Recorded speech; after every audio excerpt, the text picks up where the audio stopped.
Okay, so on the next day, well, it's the same day. It's April, 28th of 2023. I had a little detour. Can you hold on a minute? Anyway, before I can do the bacon, I have to do this turkey neck with the pork, which I've already deboned. So the animals outside, cats, whatever, are going to get a lot of delicious bones. And I don't have time to really degrease this, not that I really want to. Now I'm going to do this in the pressure canner. I can put seven quarts in, and I'm going to pressure can the stock with the meats, whatever meats. So this one here is cooked up with the pork and the turkey necks. Obviously you can see I have to change the pot, right? So I'm just taking off a little bit of grease first. Just a little bit. I'll put it in this pot with this, right? And I'm going to put it on the back burner, and I'm going to bring it up to warm. So, right, and then I'm going to get onto this pot, which is hot enough now, or cool enough. It's still pretty hot.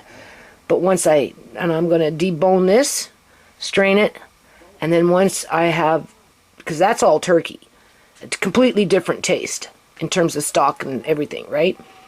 And once I get it deboned, strained, then I'll fill up my jars and I'll pressure can for 75 minutes. Okay, so hold on a minute.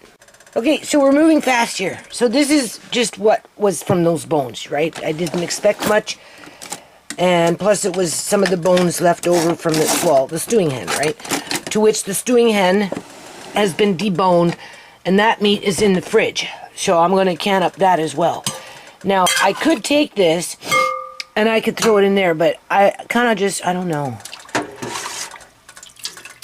I think I'm going to make this one just one jar of complete turkey. Because this is pretty tasty, actually. Where this one's turkey and pork broth and meat. And where this one is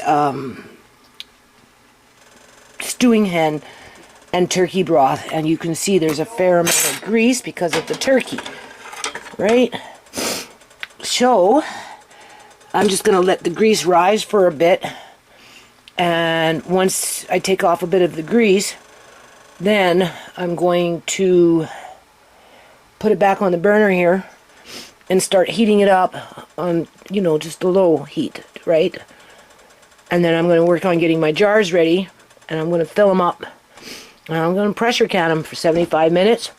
And then we'll see how we're doing, because it's already going on 6:30 here. So hold on a minute. So as you can see, we got the pressure canner going now.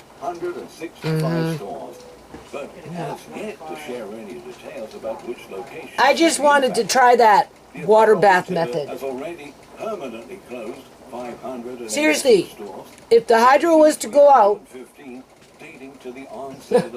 I'm just saying, and we all found ourselves outside in our fire pits, canning our food that was in the freezer just so we don't lose it. I'm just saying, assuming that we had any jars to do it in. I guess that's where you need backup jars, right? Then, what do you call it? It's not a bad method. I kind of liked it. This one is more, I got to stand here for like 90 minutes because I'm doing quart size with the turkey and the chicken and the pork, right? I got 7 jars in there anyway, so that's good. And these ones I'm putting in my room. I make it convenient on myself, right? Yeah. And then I've got a pot here left over with some stock, which after this is done, I'll do that, and that's what, 25 minutes. And that's the turkey stock, right? Because, I'm going to be making those noodles with Andre. So, and then after this, well, I guess tomorrow, will be the bacon, the ham hock, and then we'll see how that beef is doing. That's why I say, if you buy miscellaneous things like that, and you want to can them up in the next couple, 2-3 days, right? Always save the beef basic, except for hamburger. Don't, unless it's really fresh, it can sit. But if you're getting discount, and also too, I think it depends on where you buy it from. Yeah. But beef can be the last one, basically, because it has a longer, quote-unquote, shelf life in the fridge, even if it's discounted. All right. Right. If you worked with food like me, like I have, for the amount that I've done it over a number of 50 years plus, okay, because I used to do this shit when I was a kid too, you get it all figured out, right? So if you buy some pork and some chicken and some beef and you want to can it all up in the next 2 or 3 or 4 days, well, start with the pork and the chicken and then leave the beef to the last, unless of course maybe it's discounted hamburger.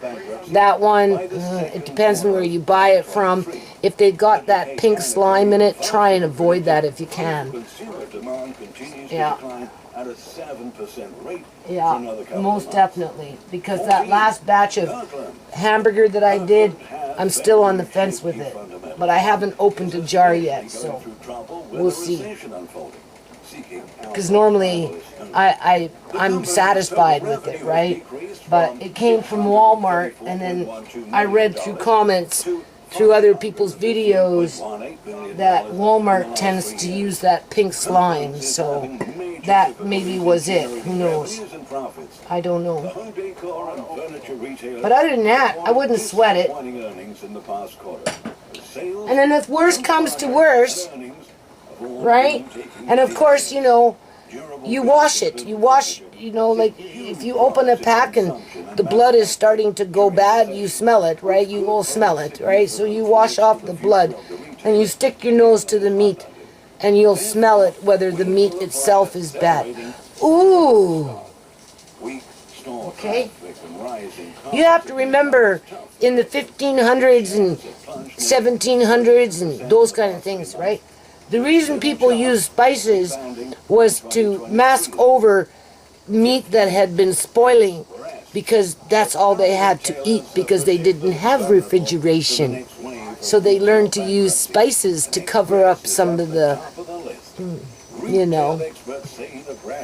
the odd flavor of meat on the verge of either spoiling or in the middle of spoiling. Obviously, if it's green, it goes to the dogs. Now that's spoiled meat when it starts turning green and it's really rancid. But dogs can eat it, so you don't have to throw it out if you have a dog. You can let your dog eat it, and your dog won't get sick. And I know that for a fact. Yeah. Yeah, I had a boyfriend that had these big white dogs. They were huge. Anyway, he came home with a whole bunch of rotten meat that was green. And he fed it to his dogs, and they ate it, and they were fine. Dogs can digest that kind of stuff, right? So just keep that in mind, right? Like, don't be too quick and too hasty, right? Just because, unless of course you're a rich bitch, and you can always get it fresh off the cow. Right? But the thing is, cows are disappearing. Right? And once they disappear, who knows? Even what I have is going to disappear eventually after everybody eats it up. So, I don't know. People are going to have to fight back on this introduction of crickets as a protein source. Because the shell of the cricket, the outer skeleton, right, what keeps its guts inside, we technically can't digest that because we don't have gizzards. So, but of course the government isn't telling you that, though, is it? No. They've got their interest groups pushing it in schools, making kids think it's trendy. Thank you for watching. Like a Skittle, you know? And in 15, 20, 30 years from now, people are going to get sicker faster, and nobody's going to be able to put the finger on it as to why. And that's why people do shit like this. Because the ones that made those billions of dollars off of those crickets feeding them to the general population will be long gone. And that's assuming that we even make it over the next 30 years. Right? So, I just wanted to show you that I still use my pressure canner. Because I've already had somebody chew me out on BitChute that, you know, I was giving misinformation. But I also reminded them that they were giving misinformation. Because to suggest that a pressure canner is fail-safe and you can just open the jar after you pressure can your food, after it's been sitting in the cupboard there for a half a year or 2 years, and just take a spoon and start eating out of it if it's a low-acid food without heating it up. That in itself is misinformation. This is not a fail-safe method, okay? And neither is store-bought food a fail-safe method. Or anytime you go to a restaurant or a fast food outlet, is it a fail-safe method? Yeah. Or even your own kitchen, when you go off and buy all these things, like vegetables and whatever, and you come home and you do whatever, and then you find out that your vegetables were contaminated with E. coli. But by then it's a little too late. You already ate them. So, yeah.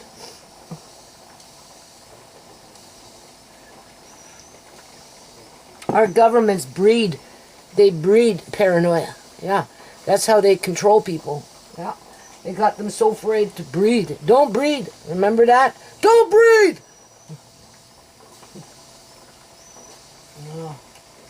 Oh my God.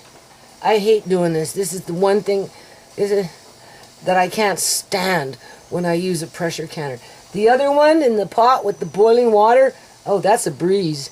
You just walk by, it looks nice, it sounds nice, you know, it just keeps on rumbling, right? It's great. I love it. But I wouldn't rely on it all the time unless I absolutely have to, right? Because I don't, you know, I don't know enough about it. But apparently the Amish community, which is a very, very, very large community, that's basically how they do the majority of their canning. And they've been doing it for, what, 100 years? Not to mention everybody else on the planet that does it that way. Right? And every now and then they'll use vinegar to their advantage when it comes to the vegetables like the carrots and the beans and stuff, right? To which, you know, I'm not too worried about it at this point because honestly, I got that fish to do. Like, I'm at the point where I want to put this away and be done with it, but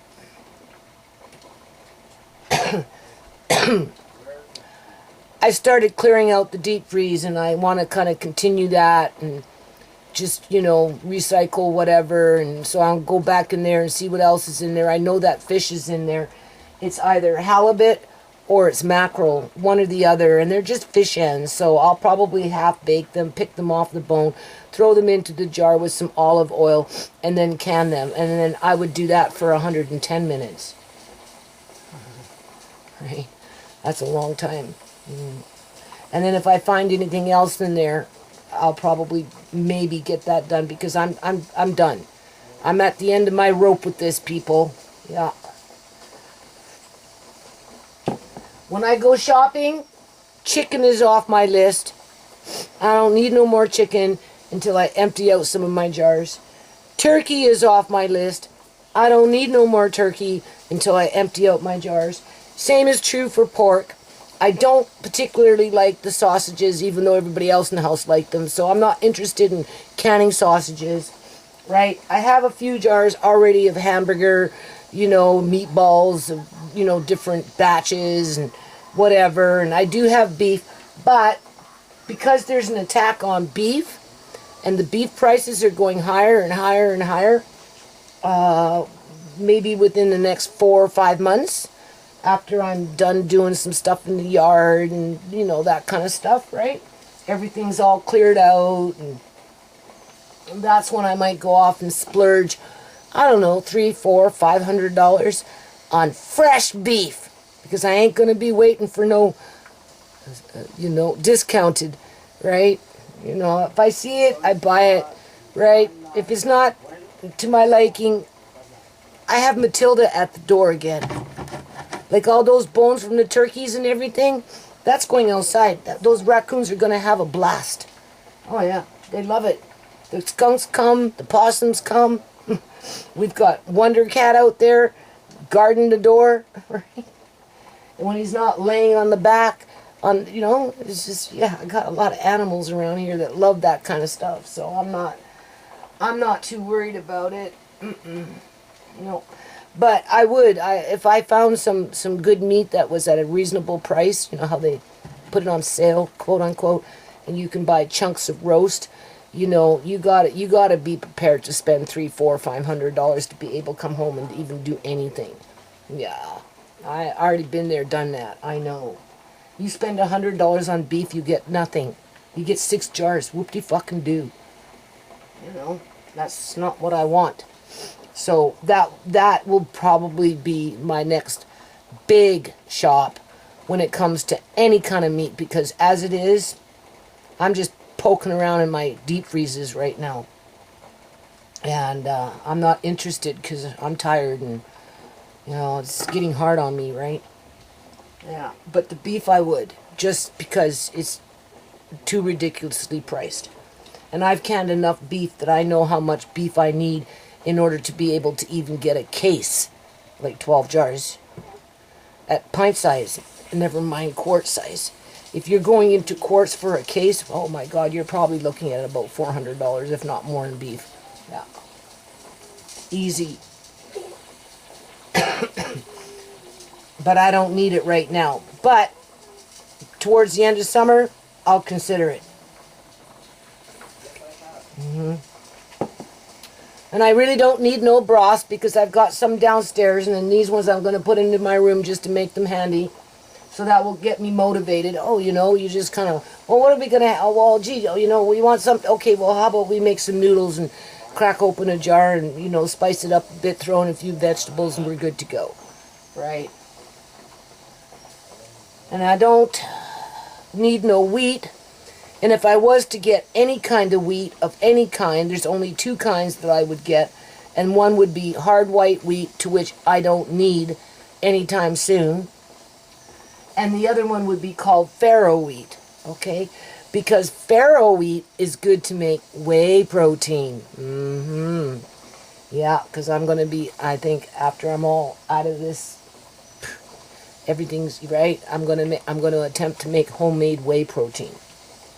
Now, whether I actually make whey, quote unquote, whey from milk and add that to what I'm going to use, or if it's going to be strictly a vegetable base, which would be farro wheat. You don't have to use farro wheat, because you can use lentils and those kind of things, but farro wheat apparently is a really good ingredient to have. Now, I know I have farro wheat somewhere in my house from back in the day, so I just got to find it. And assuming that you can even find it on the internet anymore in terms of ordering it and having it delivered to your house,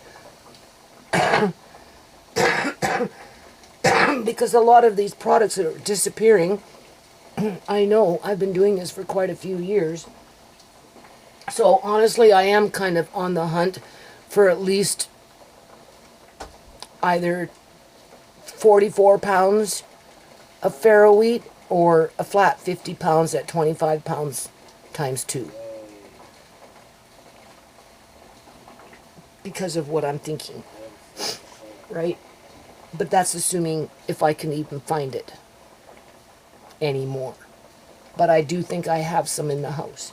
So when I get a chance to get into Auntie Shemay's room and continue doing what I was doing down there, obviously I'm on the hunt for farro wheat. But other than that, no. And I don't need any hard white wheat. I don't need any of that right now because I bought enough, right? What I need to do is put this away, finish clearing out, and then get into the making the bread and the noodles and that kind of stuff, right? And then my sugars came in, and they're in boxes. Right? And I bought ascorbic acid because we've got the citric acid, which is completely different. This is what basically manufacturers are using to replace sugar as a preservative in their foods, to which I don't like. But at some point, we'll talk about the two different quote-unquote acids and how it, relates to food, because they both have vitamin C in it, okay? This one, though, I think is more man-made, where maybe ascorbic acid isn't. I don't know. I'll have to read up a little bit on it, right? And I bought a tub of molasses to keep upstairs. I'm going to start bringing that into the diet more. All right. I used to use molasses all the time when my kids were younger, but, times change, things change. And then, of course, when I moved into this house, my whole life turned upside down. And I lost a whole lot of years and a whole lot of things. So, I'm poking around in my bedroom, and I'm like, you wasted, so many years in that yard, you don't even know. I try not to get mad, but, I'm frustrated with it all. But that's okay, one day at a time.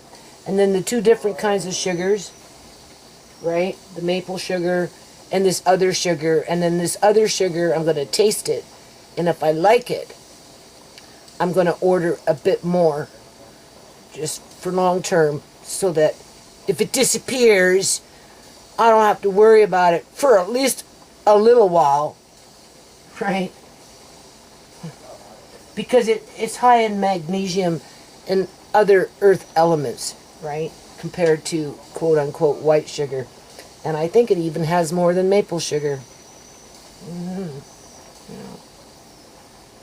And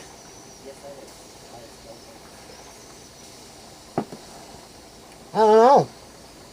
I think that was it. It was like $576. It was stupid. But it's done. It's done. I don't have to worry about it. I just don't. And I also got the wild rice. I squeezed that in too. So I'm okay now. Right? So by the end of the year, maybe I'll do another wild rice. And maybe I'll do another sugar. But other than that, I don't need anything, people. I'm okay. What I need is housing security. I need to get the fuck out of this stupid province. That's what I need to do. Get away from the corruption. Yeah. But I don't know how that's going to work. It's a little late for me.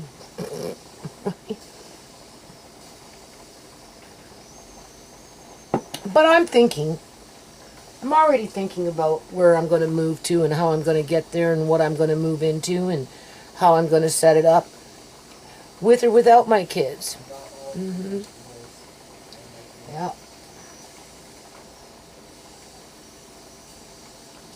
But in the meantime, just keep plugging away at it. Right? Getting near the end now. Yeah.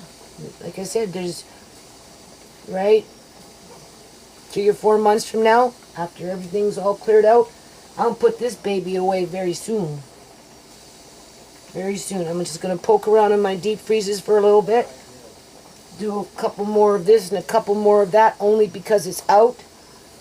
And once I put it away, I don't want to look at it for months. I really don't. Unless, of course, I can see that beef is getting worse and worse and worse and worse. And then that's when I'll dig deep and I'll cough up $400 or $500 fucking dollars. And I'll buy a whole whack of beef. A whole whack of beef with the jars. and I'll just do a power can for 4 days. Oh yeah, and then it's done.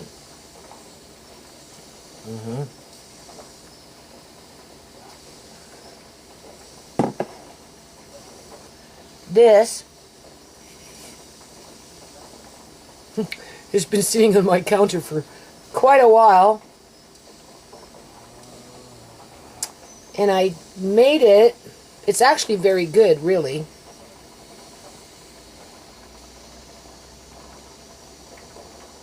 You can see that. It says pork soup, July of 2021. Yep. Oh yeah, when I went to the grocery store after my eye appointment, there was a lady there that was the cash register, right? The cashier, right? And I asked her, because she was bagging up stuff, and I says, well, just, bag it up tight, right? Like, just don't throw everything in the bag. I don't want things getting dented cans, because I bought cans and whatever, right? And she just basically said that, I don't know, it didn't matter to her. She didn't give a shit how her groceries were packed. She just throws everything in a bag, takes them home, and eats whatever it is. Doesn't matter if the cans are this or dented or whatever. And then she brought up in war times how people were eating things that you wouldn't even imagine that they were eating. From cans that were dented and old and this and that because they were starving. And I said, no, I can imagine. For crying out loud, when China had their famine, they were eating leather belts. Yeah. And in the States, somewhere in the States, they were sucking and chewing on hunger stones to take away the hunger pain. Yeah. I think these food deserts in the United States are just going to get bigger and bigger. I do. Well, in British Columbia, Canada, with that oasis, the groceries will be there, but they'll just be basically more and more unaffordable. And all that does is breed crime, where people start raiding other people's gardens and fruit trees and everything that happened to me, like last year, right? Plum tree got raided, the grapes got raided, the potatoes got raided, everything got raided. So. Oh yes, and I am going to do blueberries and strawberries in the summertime. But other than that, I'm done. Well, I still have the cheese I have to dehydrate. I don't have to worry about Alfredo sauce, though. Nope. Got that all nicely put away. Yep. So I just wanted to show you that I don't rely on a water bath method for low acid foods. I just wanted to try it out for myself personally. I think it's important to use the fat, especially with the meat. Not to say that you couldn't do it without fat, I suppose. It just made me feel a little more better about it, because I know fat is a natural preservative. And if I had no choice and that's all I could do, I wouldn't be afraid of it any more than I'm afraid of this, because the same rules apply between the two canning methods. You have to put it in a pot, bring it to a boil, get it boiling, put your lid on, turn it down to that low-medium boil, and don't open the lid, right, for the most part, unless you're going to add a bit of water, for at least 10 minutes. And that, if there's botulism, it will kill it. Because this is not fail-safe. There's no guarantee that this will remove botulism from your product.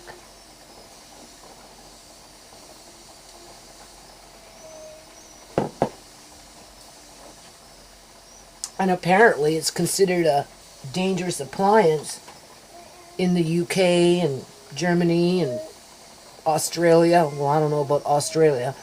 But those kind of places out that way, the governments don't even let them into the country. So people don't have no choice but to water bath their food. Okay, so I guess I'll be back soon. You know, I'm almost done. I got 2 more minutes to go. And then I still have the broth to do, which I like better than store-bought any day. Okay, I'm like thinking about my eyes here, right? And like, you know, I cook them, people. I fucking been cooking my eyes by this stove for how many years? Like, seriously, man. If I'm not poking my nose in the oven, I got my head right over a freaking pot, right? No kidding, eh? Or I'm hovering around, because it's, you know, it's pushing out heat, right? And spitting, right? Oh, God. But now, it's the fact that I had high pressure in my eyes and I didn't have those drops to bring down the pressure. This more than likely instigated it and continues to instigate it. Yeah, I think so. More reason to retire the pressure canner for a while, right? Not yet. I'm still going to poke around a little bit around the house. Just a few things, I think. And, you know, over the course of the next month, right? Like, after this, it's just the bacon, the ham hock, and we'll see how that beef is holding up, right? If I don't like it, I won't use it. But if it's fine, then yeah, by all means, I'll use it. All right. Round 1. Okay, people. So now it's April 30th of 2023. 9:30 in the morning. I got to start my day.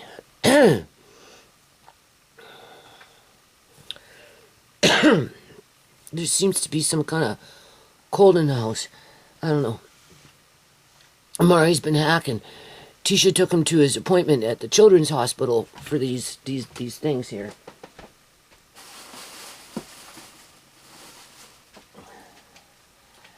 These things.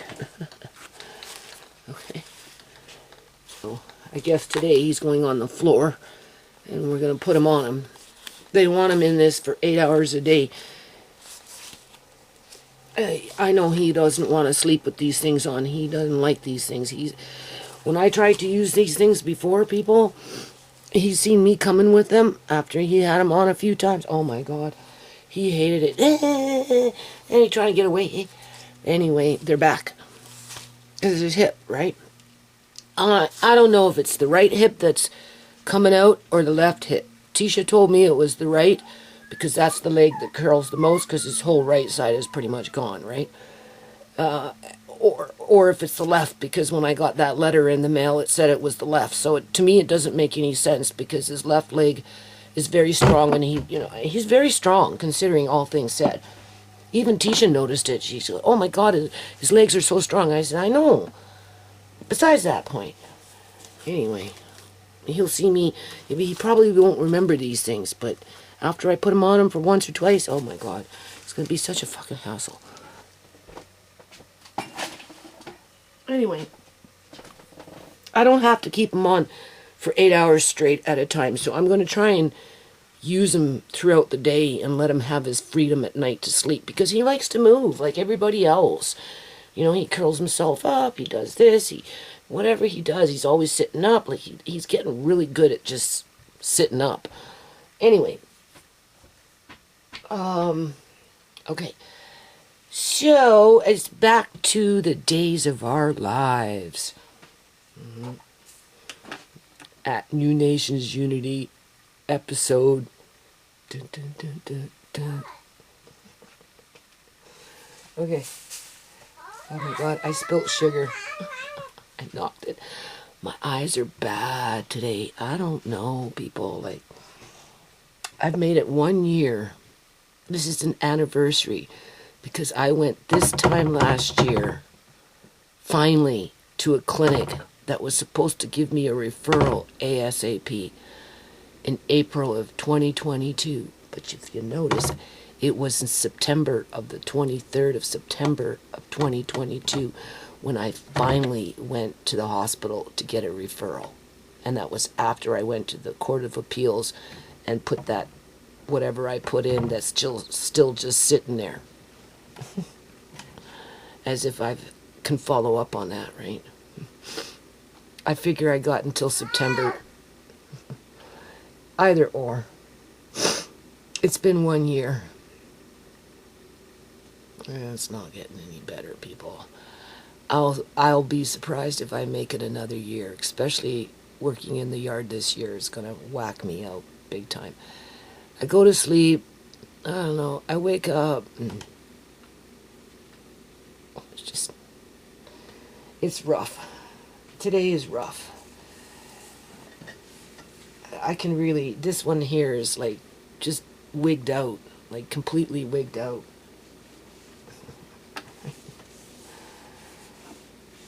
And this one here is, I don't know, not working very good today either.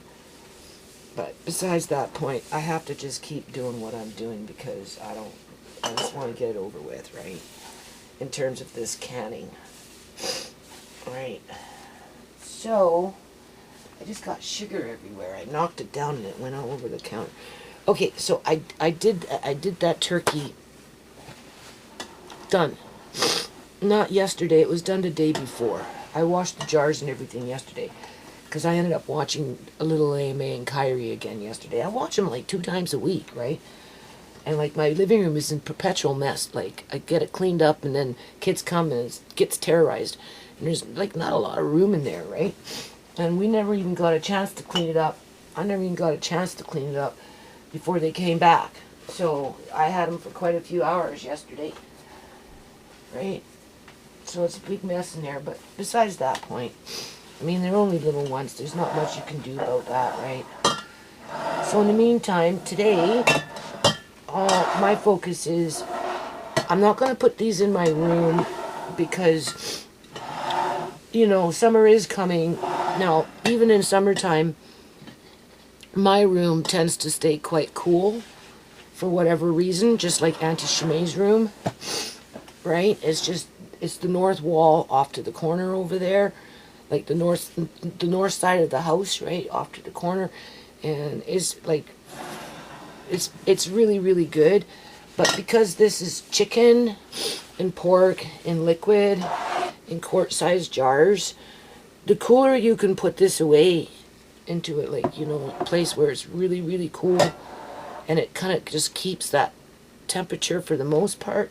Like, I'm afraid if I put these into my room and my son brought up, quote unquote, a heat, you know, Mom, what you gonna do when the heat dome comes? You need to get yourself an air conditioner. I'm gonna go off and buy one and you're gonna use it, right? And I'm like, well, I don't know. It's not like I have any room for an air conditioner. But last year was a killer. I baked up here, right? It felt like I remember 1 week was really, really bad. But Andre pointed out that it was more like 4 weeks. You can hear I'm already coughing. He came back with a cold when Tisha took him to the children's hospital. And he'd been hacking and got boogers in his nose. And that's what happens when he goes out to these appointments. He comes back with their little germs. No, seriously, he does. They accuse us of bringing germs to them, but we go to them and we come back with the germs. Yeah, but that's okay. You know, kids catch germs and their immune systems. I mean, he's okay, but anyway, he's had it, yeah, since he's been back from the hospital. You hear him coughing. And he got boogers in his nose. And what's going on? You okay? Alright, so I have to put these ones downstairs. They'll just do better if I put them in Auntie Shemai's room, especially in the summertime when it gets real hot. And if we happen to have a heat wave like we had last year, you know, because you don't want to go through all this and have your jars pop because they're baking somewhere in some bedroom. even though the bedroom itself tends to be one of the coldest spots in the house, right? And so this is what I've done. Okay.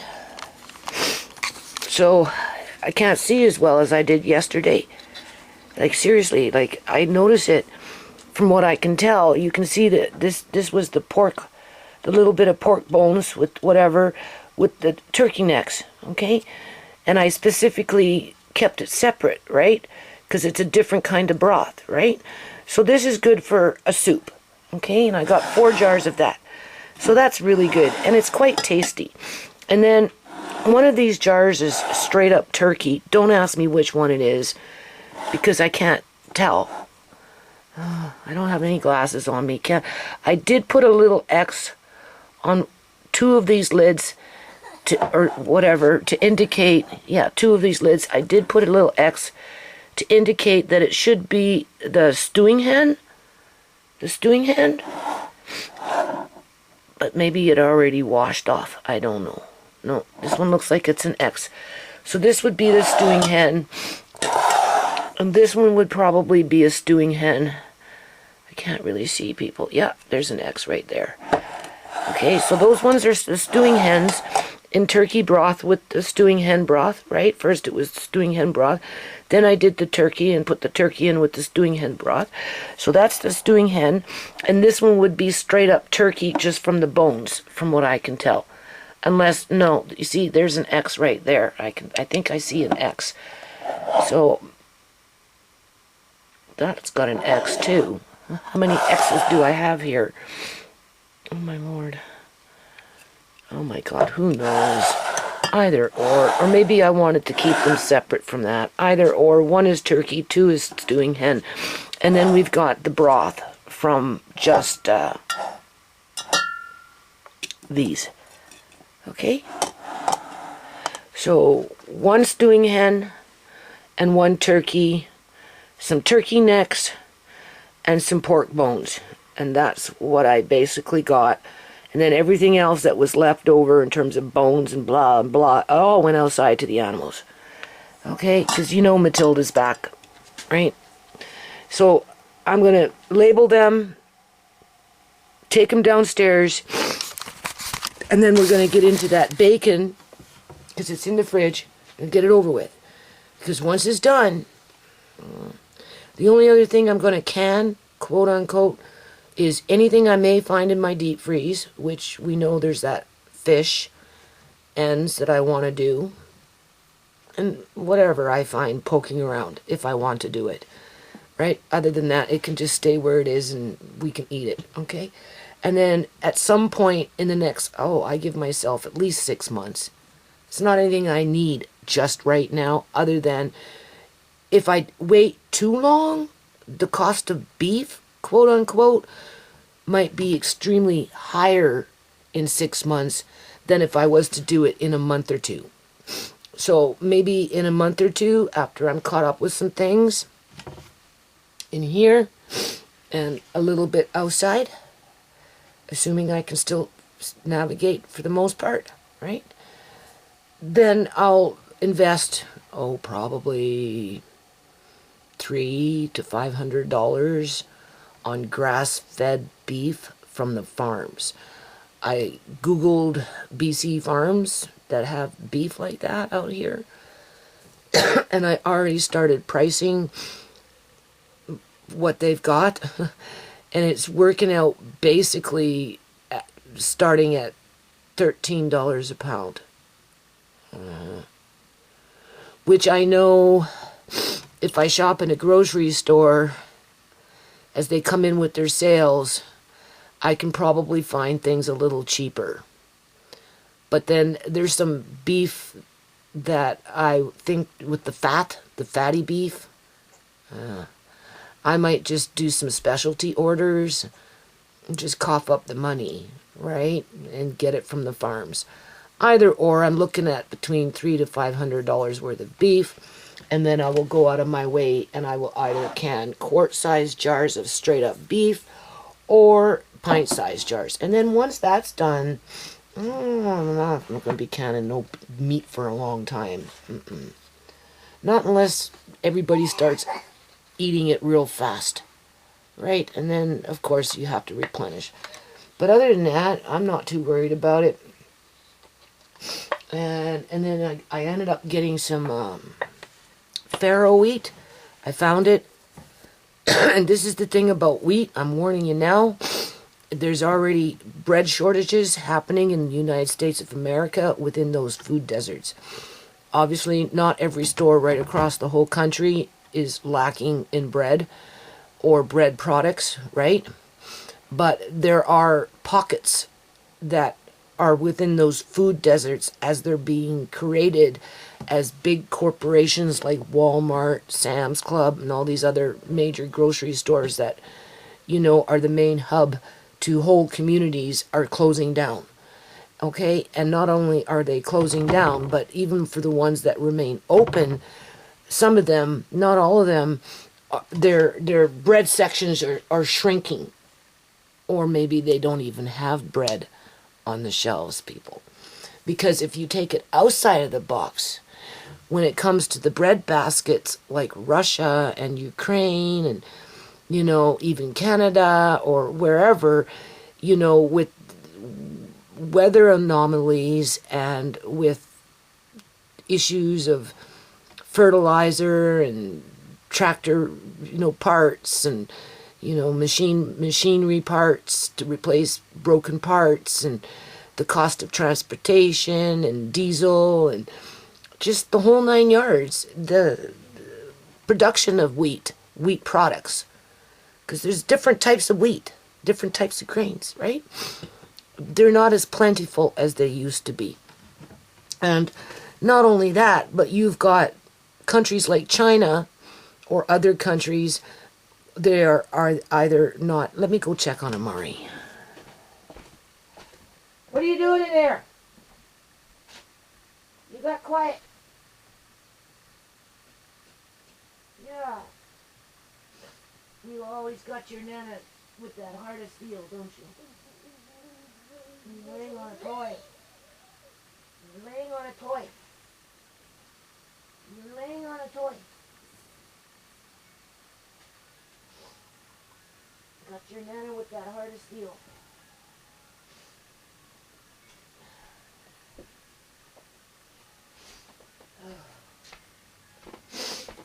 Anyway, I'm weak today. I can feel it. He's getting heavy and I'm getting weaker. Oh. Anyway, countries are either they're not exporting out the grains that they're growing because they're keeping it for their own populations and they're hoarding. And not only are they doing that, but they're also outsourcing buying and having it imported, like China is buying up a lot of grains around the world, especially from Canada, right? To, stockpile because of just what's going on in the world, right? And then crops are being wiped out from hail in the United States, just as the farmers are planting, thinking everything's good, and made their investments into their fertilizers and blah, blah, blah, blah. Along comes tornadoes and windstorms and hailstorms and, all of a sudden a snowstorm and just wiping out whole crops before they even have a chance to start growing. And that's not to mention what happens in the summertime. When everything's looking good, everything's growing nice, and then everything all of a sudden comes a heat wave and it fries everything and kills everything if they're not facing a drought. Okay, so this is where I'm trying to tell you, when you can, you have to stock up on some wheat kernels. Because as time goes by, the supply and the selection is getting smaller and smaller and smaller. 2 years ago, you could buy 15 different things.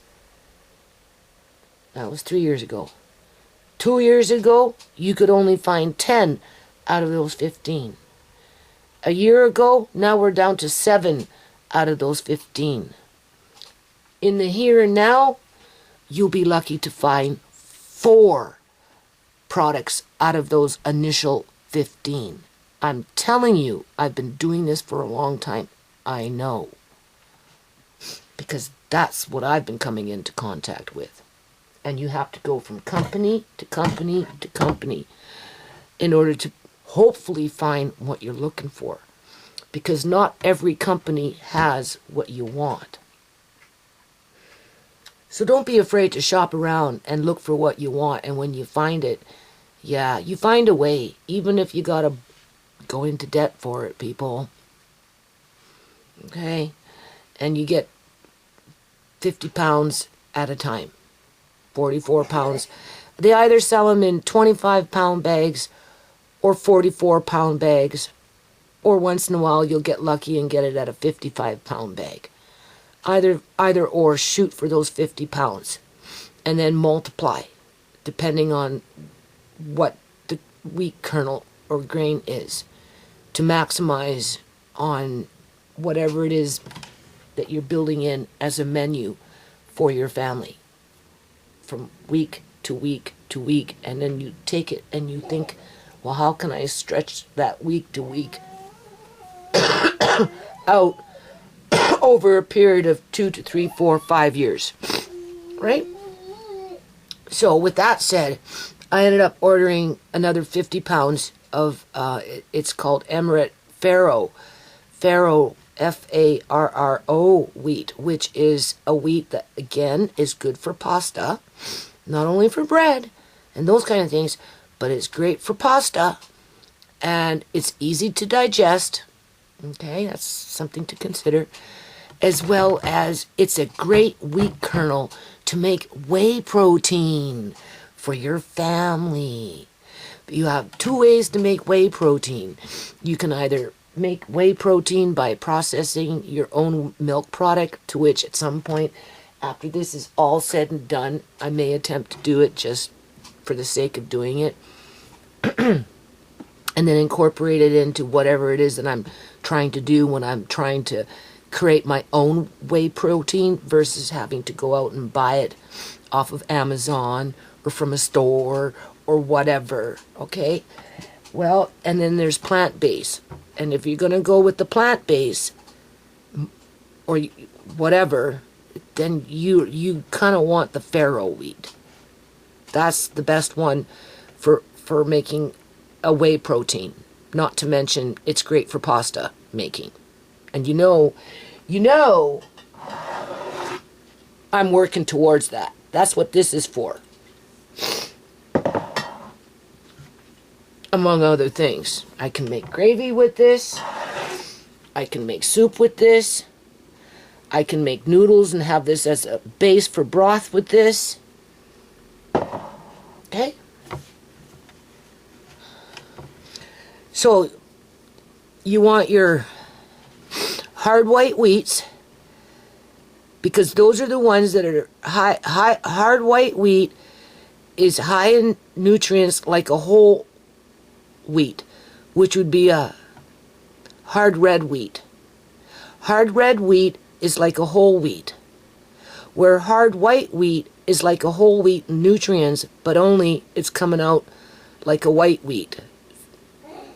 And it's just, right? It's not as heavy, right? People like to use it to make French bread and those kind of things. But it has all the nutrients that a hard red wheat has without it being so condensed. Okay? And then you want your rye. Look for rye, okay?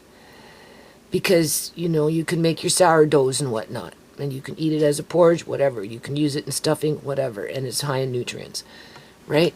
So that you definitely want. You want your whole oat kernels. Whole oat kernels. If you can't find them, then go for the large flaked oat, obviously, right? For anything long-term storage. But the more you can find it in the whole oat kernel, whole groat, whole oat groat, right? You're rocking, okay? So, but you don't always find it. You see, that's the thing. And then spelt is good. Spelt kernels, easy to digest. One of the other ones that are easy to digest. The kummet kernels, wheat kernels, good for pasta, right? Which my bag is still sitting over there, and I already got some downstairs, so I'm good. So with the last 2 bags coming in with the farro wheat, I specifically bought that to make whey protein at some point in the future to introduce into that weekly diet into the family, whoever is in your family. But I'm thinking of Amari, and I guess Andre, right? But more for Amari, because if I can put in a tablespoon or a teaspoon of this, like a homemade whey protein, as I'm going about doing whatever I'm doing,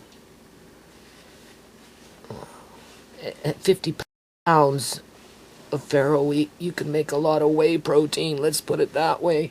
And you're in control of what you put inside of it, okay?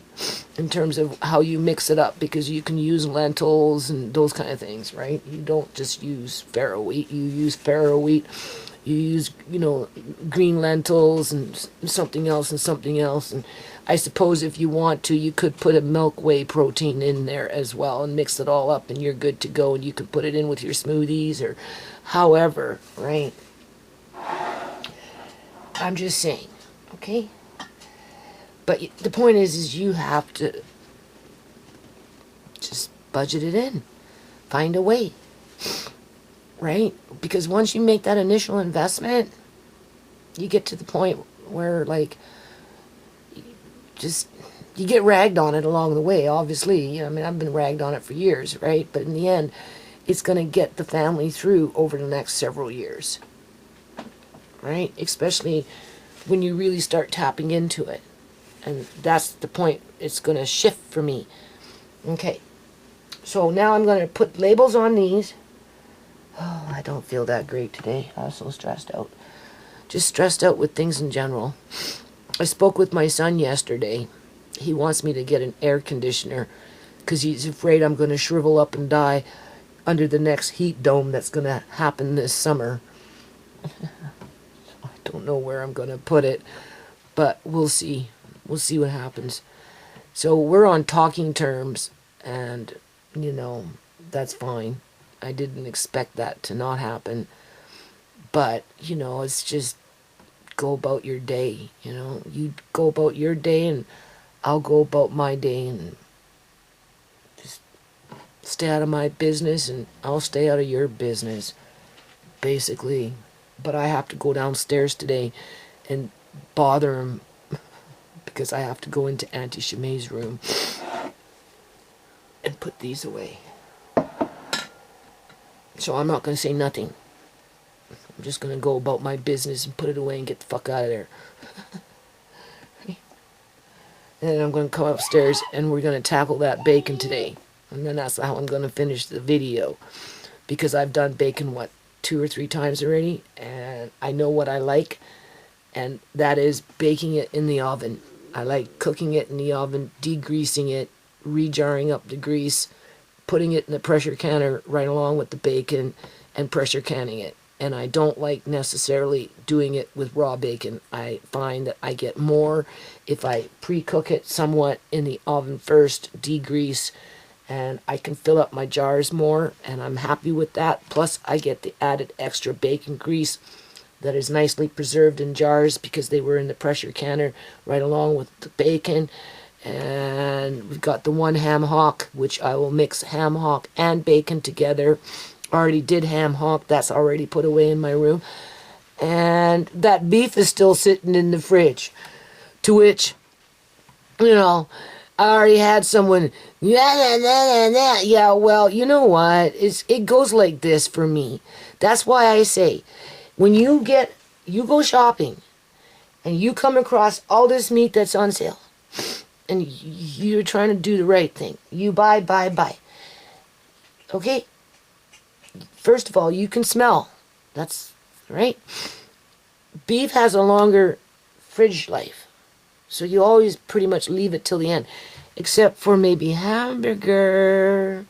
try and stay away from that hamburger, because if they're using that pink slime, you know, it affects the meat and just whatever. But if it's just straight up beef, even if it goes a little brown, that's not the issue.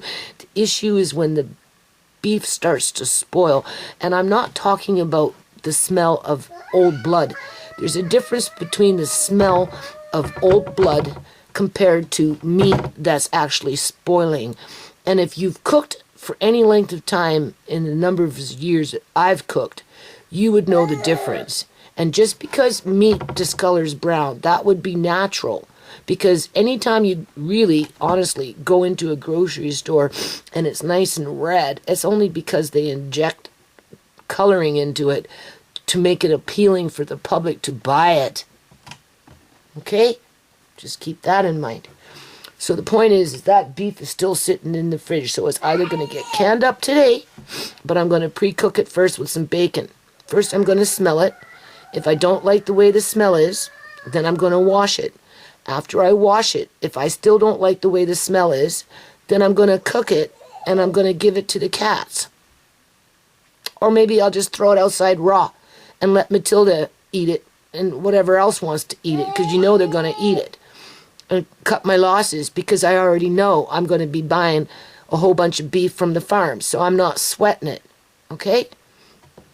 I lost a couple days in there. We know that because of the trauma and the drama that was going on in the house. So I lost like 2 days, and then I lost a day yesterday because I was babysitting all day yesterday and I was tired.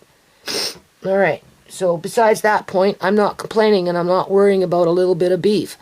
So first of all, yeah, right, you wash, you take it out, you smell it. If you're not happy with the smell, you wash off the old blood, okay?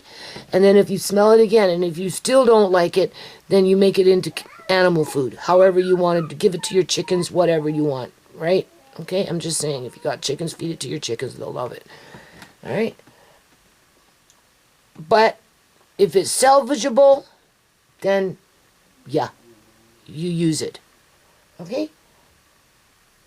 And then I'm going to do the bacon and the ham hock. And then that will be it for canning for a couple of 2-3 weeks until I can go outside. Because I got to go outside and do, I might attempt to grow something in this yard. Maybe. I don't know what. Because I have a thief that runs around from spot to spot stealing shit in this yard. Because they're so desperate for food themselves that they just think they can go to people's houses and steal from the yard. So, we'll see. And I want to do some repairs on the fence, do some repairs on the X Club.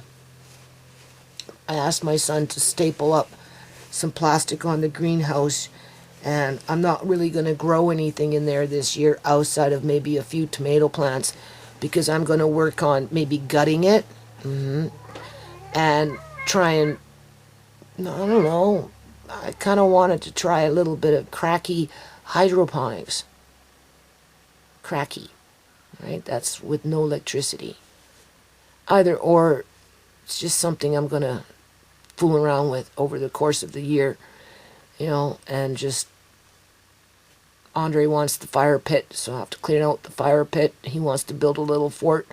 So I'm going to give him a little area so he can build a little fort with any miscellaneous wood that I've got kicking around, right? As I use that wood that I got kicking around for this repair, that repair, assuming that my eyes don't completely go blinked out on me. So the cans that need to be recanned and all that, I'm not worried. I don't have to do that for a couple of months. But the bacon definitely has to be done, and we'll do that today.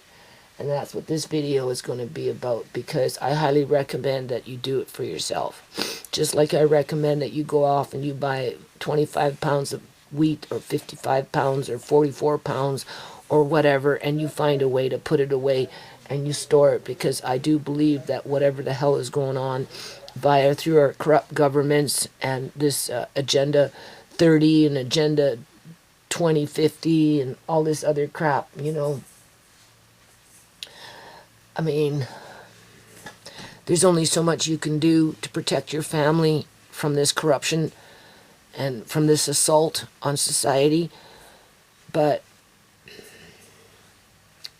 a fighting chance is better than no chance. Right? This kind of represents a fighting chance, because this in itself can feed a lot of people as a base to make a fair amount of food where, what, 5 to 6 people get a bowl of food. You throw in potatoes, carrots, beans, whatever, wheat. You put in wheat, cook this with wheat. Right? Whatever. No, I don't want to do this. I hate being stiff and sore and tired. And my eyes are like, they got worse, people. Like, they're just getting worse. And it's worse and worse. But you can't be afraid to face the future.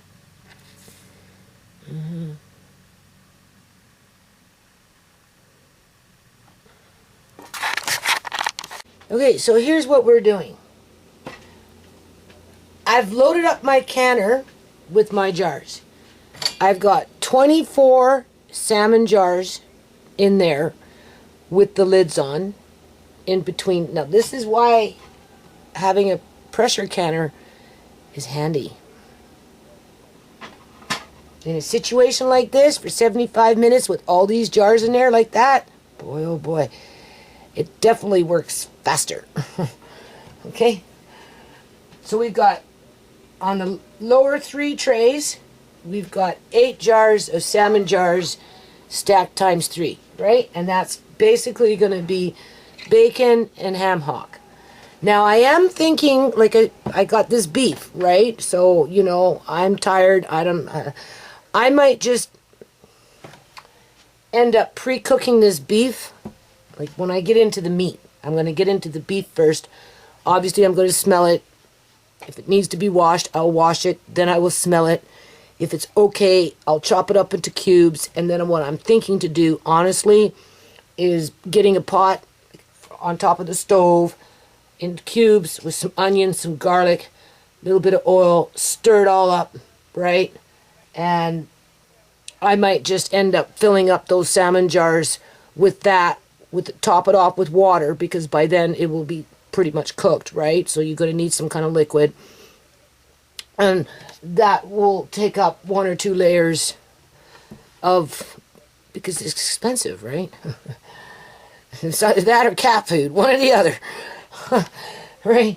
This is why I say always leave the beef to the last, unless, of course, you think that you need to do the beef first because, you know, right?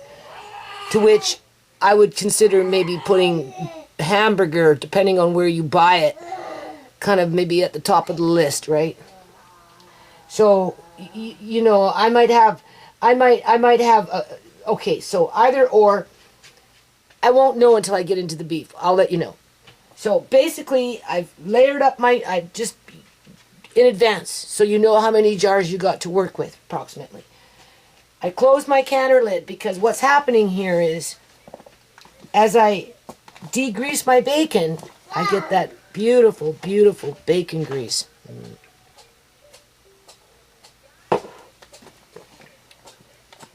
And, you know, honestly, going hot into a clean, sterilized jar, turning it upside down, letting it seal that way would probably more than likely be enough in terms of long-term food storage.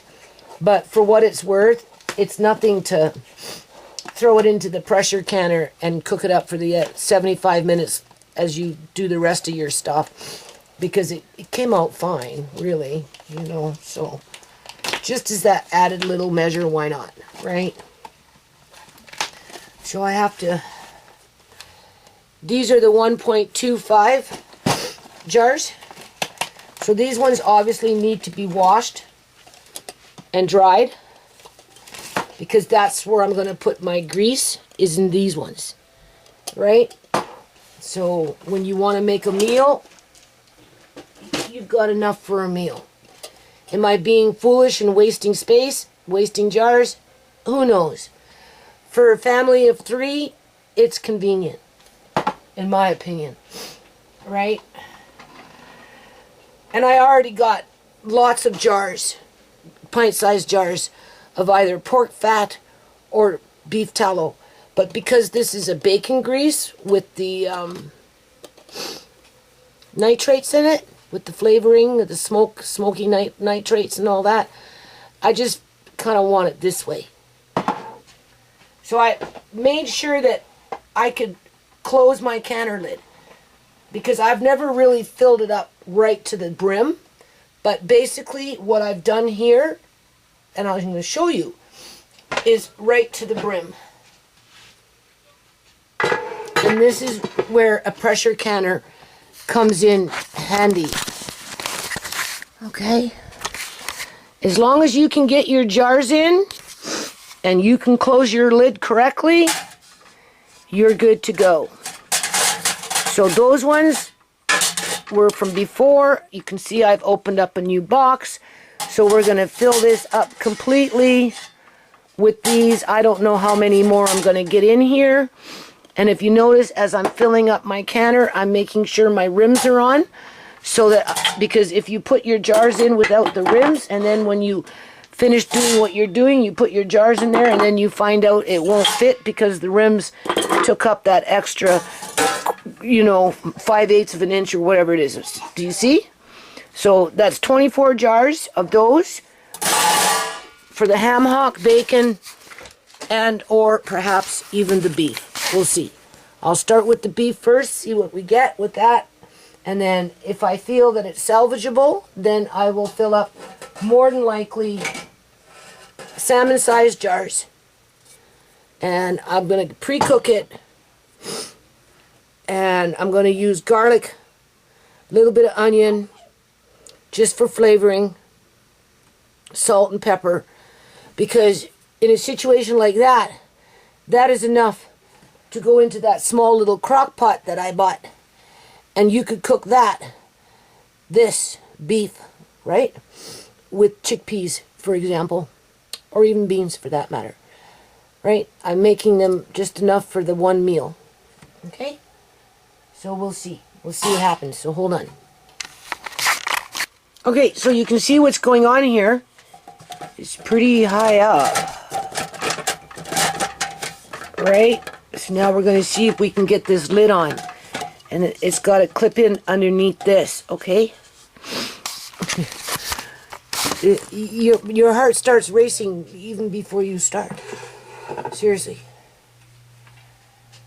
Seriously. So, because I filled it up to make sure that it's either going to go in there, to which it doesn't seem like it wants to.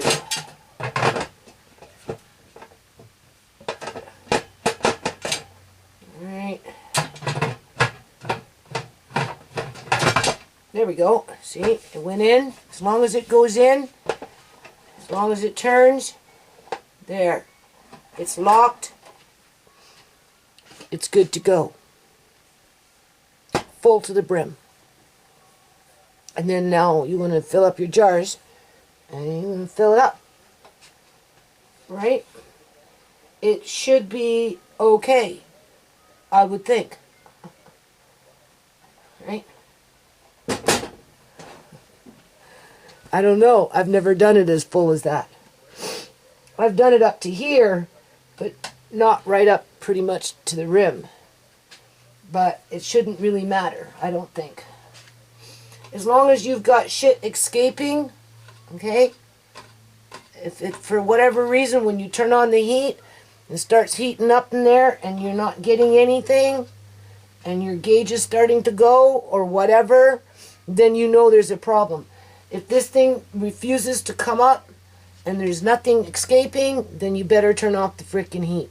As long as you've got the heat escaping, the moisture, right? For the first 10 minutes of venting, this little part here pops up to let you know that the pressure is building in the pressure canner. Okay? Then it should be fine. Once you put your gauge on after venting for 10 minutes, obviously you're not going to get any steam escaping. except from your little escape valve here, and this is going to bubble, and your gauge is going to be able to adjust it with the heat. As you're lowering down the heat, if for whatever reason the gauge keeps going up, then you better turn off your fucking heat. I'm just telling you, okay? And maybe step back. Don't try and move the canner, but because just to be safe. I'm just saying. But as long as you can lock it, right, it should do its job. All right?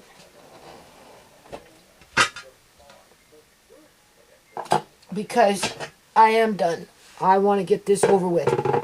Does it mean I'm going to have to do it again? In terms of one more canning before I can put this away for a month so I can get off and do other things? Or maybe even just for 2 weeks? Who knows?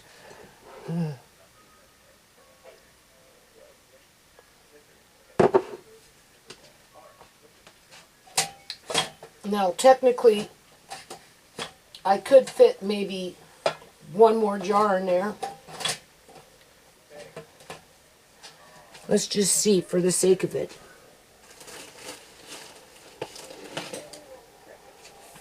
Right? Let's just pretend. Yeah, let's just pretend. See, I don't think it's going to hook into that. I don't think it's going to hook into that. I'd be very surprised if it hooks into that. Just jiggle things around. There we go.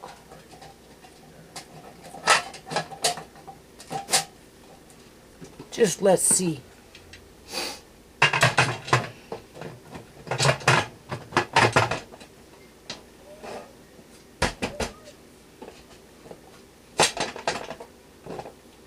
Yeah, it locks.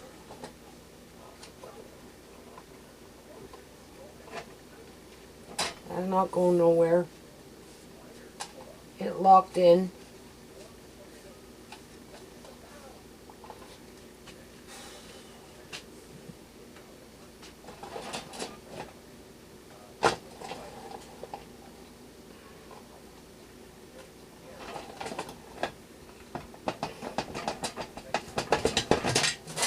If you're not too sure about it, you can just take out one.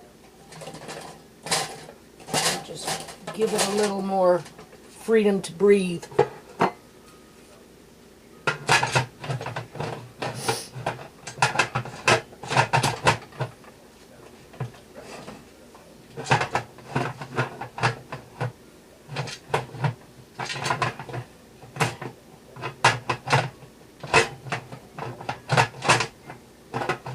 Oh boy.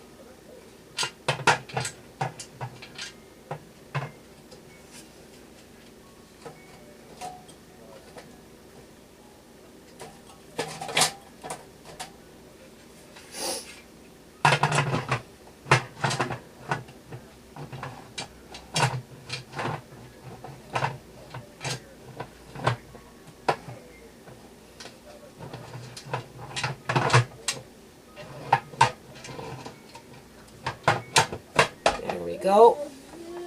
Okay. There we go. It's locked in. So, -1. -1 for safe measure. Alright? So how many little ones do I get of that Primo bacon fat?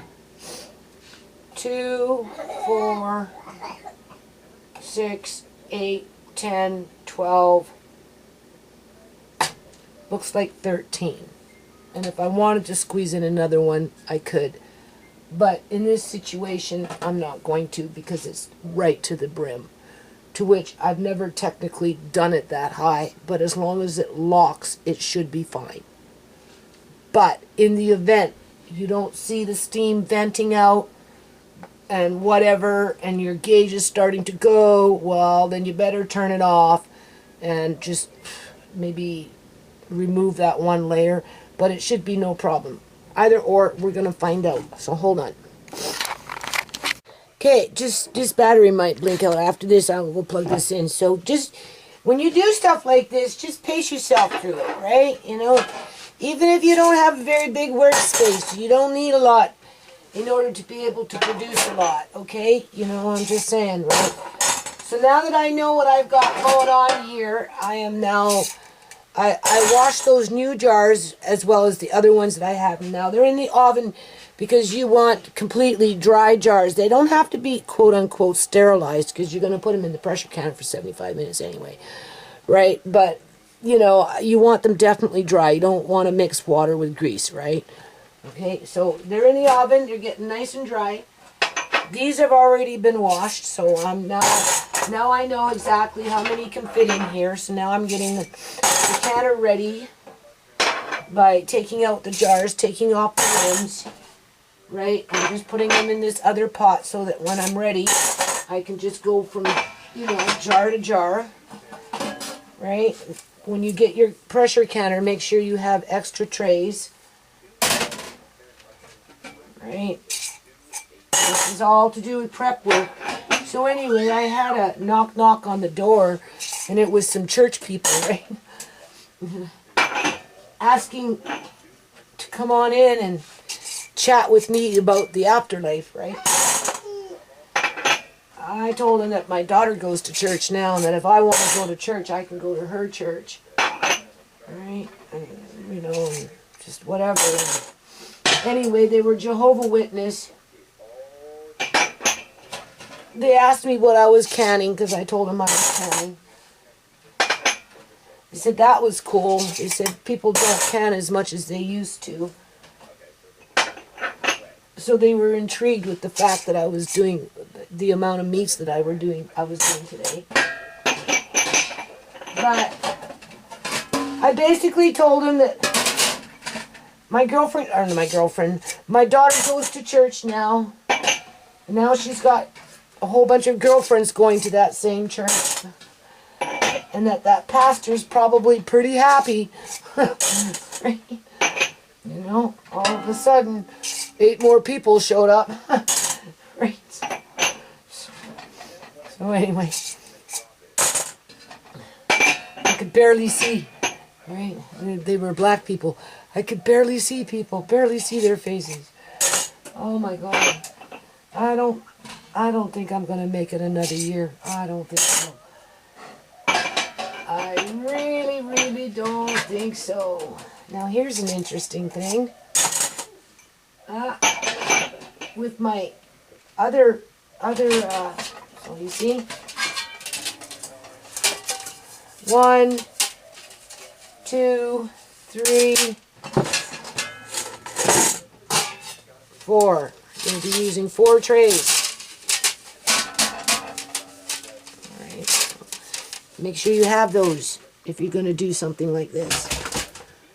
Now this one here, if you notice, I put all those jars in there. I could do at least 2 layers. 1, 2 for sure anyway. Because you have to remember the lids will be on and stuff, and then trays. But if I was to water bath something, I could do 24 salmon-sized jars in this pot. Yeah, I didn't know that. Okay, so I'm smelling it. Don't smell nothing. Hold on. Okay. Okay. So, basically, I washed it because you have to. You have to wash off the old blood. Okay? And once you wash off the old blood, okay, it's not going to be that bad. Right? Beef is one of those meats that can last for a fairly long time. You have to remember, they age this before they even sell it to the public. They have it hanging upside down for like 21 days. I'm just saying, right? No, there's nothing. It's okay. The only thing is, because I'm thinking to put it in smaller jars, I want it in smaller pieces. Okay? So I'm going to have to cut because these ones I was going to do in larger pieces, right? With the fat on top, which is still in the fridge. Right? So I'm not doing that now, right? Because I got behind on things, right? I lost really 3 days, right? So I'm still thinking to do it in the small jars. I'm still thinking about it. But before I do that, I want to cook it up, right? I want to cook it up. I want to cook it up with the garlic, salt, pepper, onion, and I might even put a little bit of grease on top after the fact of that pork fat. I might, instead of using water, I might use that pork fat instead.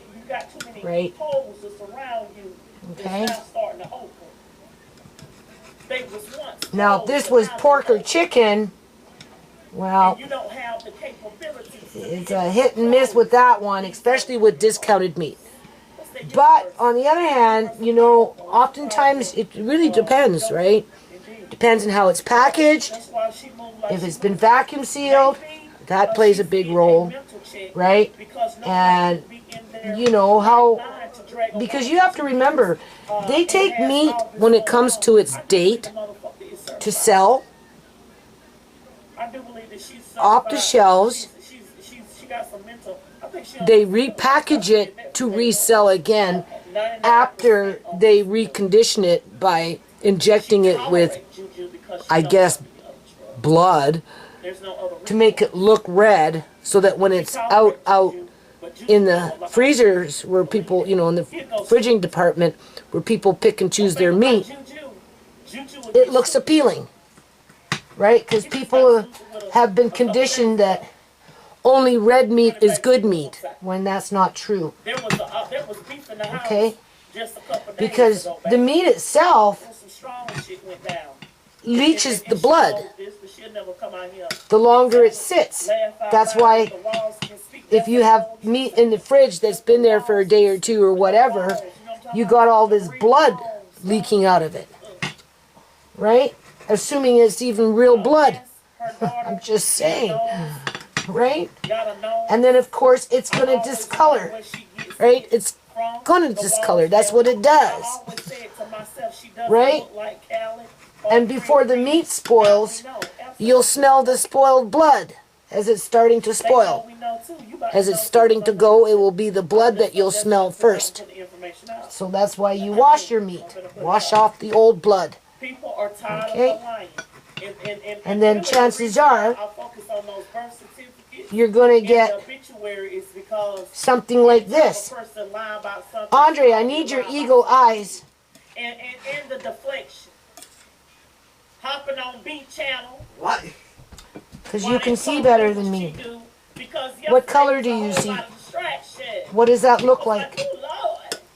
Red. It looks red? Yes. This is just kind of gray, kind of. It's kind of like a whitish gray. Because there's Yeah, fat there, yeah, right? yeah. Okay, no, hold on a minute. They don't, we got that, you know what, sitting there talking that I'm feeding Amari all this old meat. It's not even about feeding Amari old meat.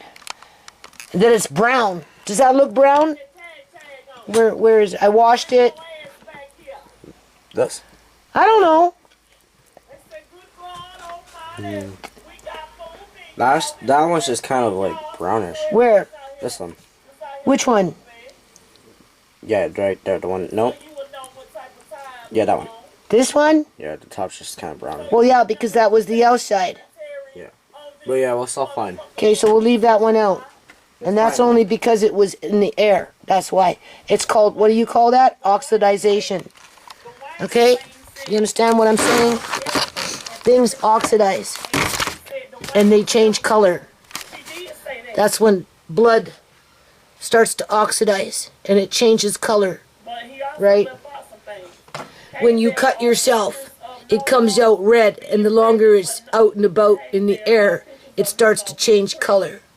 Your scabs on your skin don't stay completely red.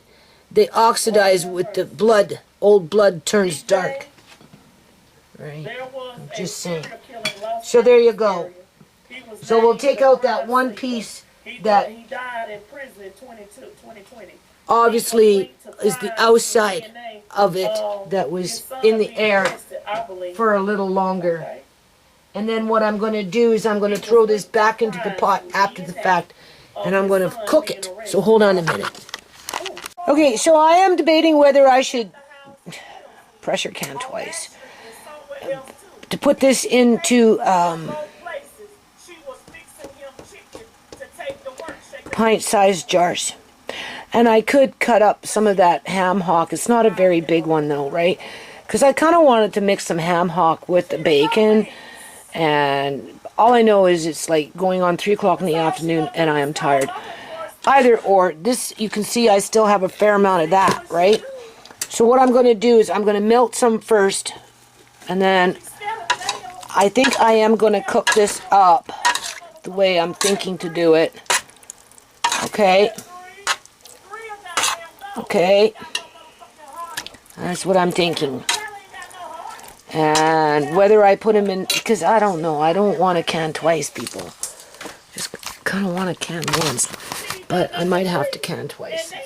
But the thing is, if I don't can all the bacon today, it's not a big deal. I don't have to open all the packs because it's bacon, right? I could just, oh man. I can just, do the one pressure canner today because I'm not feeling that great with the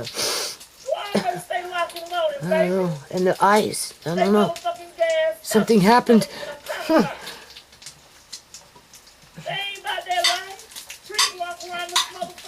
Yeah, work too hard, that's what it is. Lifting, whatever.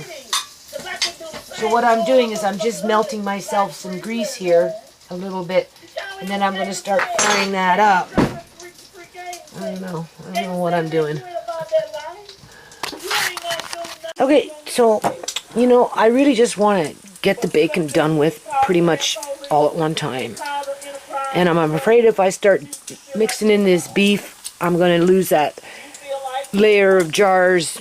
And who knows how many jars that would fill up in salmon-sized jars. Whereas if I put them in these jars, just maybe at about 2/3, okay?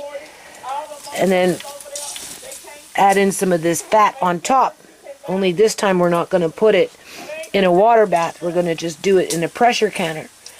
And you're going to see how the pressure canner pushes the grease up and why I chose to use the water bath. But in this situation, I'm not boiling water for 3 hours. I'm just going to pressure can for 75 minutes. And we get what we get in the meantime. And then if I'm not up for doing the bacon today, it's okay. It's bacon and it's ham hock. They're in packages. They'll be fine. I can always do them tomorrow. My prep work's pretty much done. Right? I just have to cut the bacon, put it in the oven, pre-cook it, and for the most part degrease and, you know, start fresh maybe tomorrow morning, right? Because it's getting late and I don't know. So right now what I want is I want this grease, you can see, for this. And then of course we're gonna taste it, being that it's been in the fridge for a few days. Duh. And then we're gonna throw it in with beef, and then we're gonna and put some salt and pepper in there and just whatever, and then we're gonna taste the beef.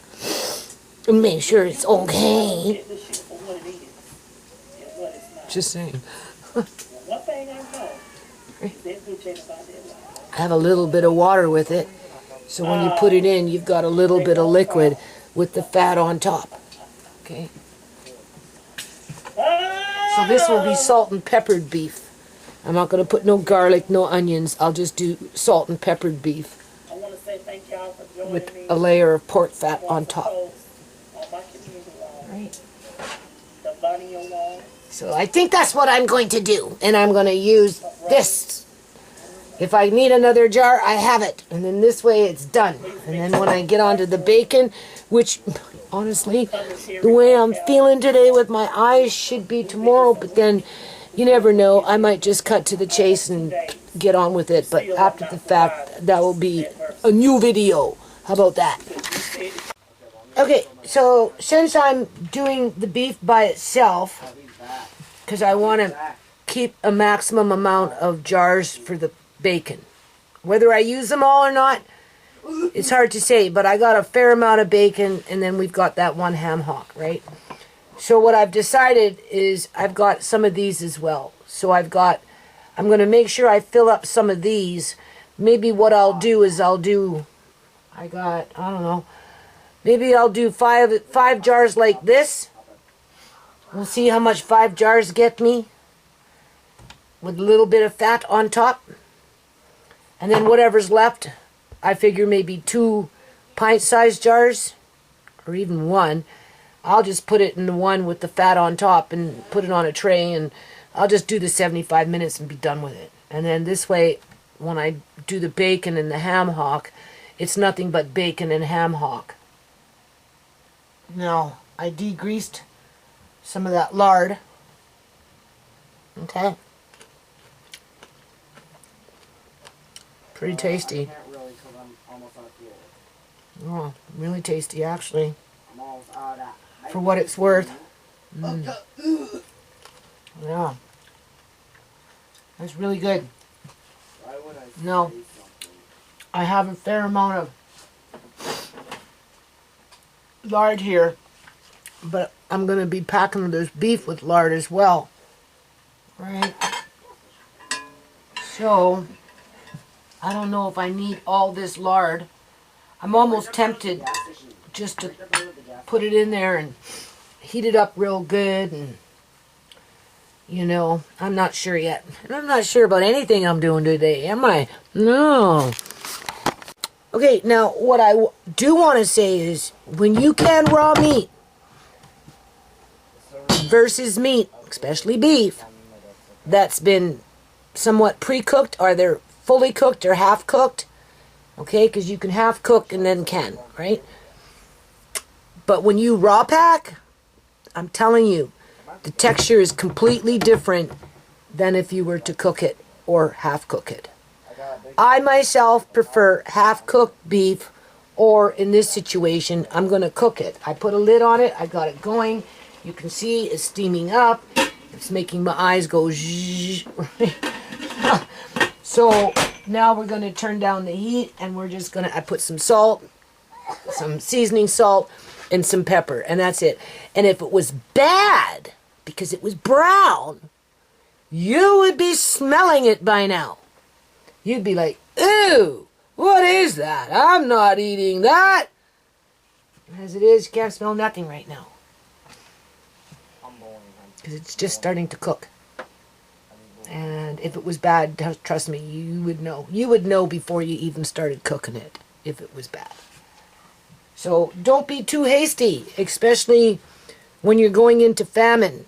All right? In the old days, like I've said, that's what spices were brought in for, was to spice up meat that was going bad, because they had no refrigeration. And salt always wasn't available, especially to the poorest of the poor.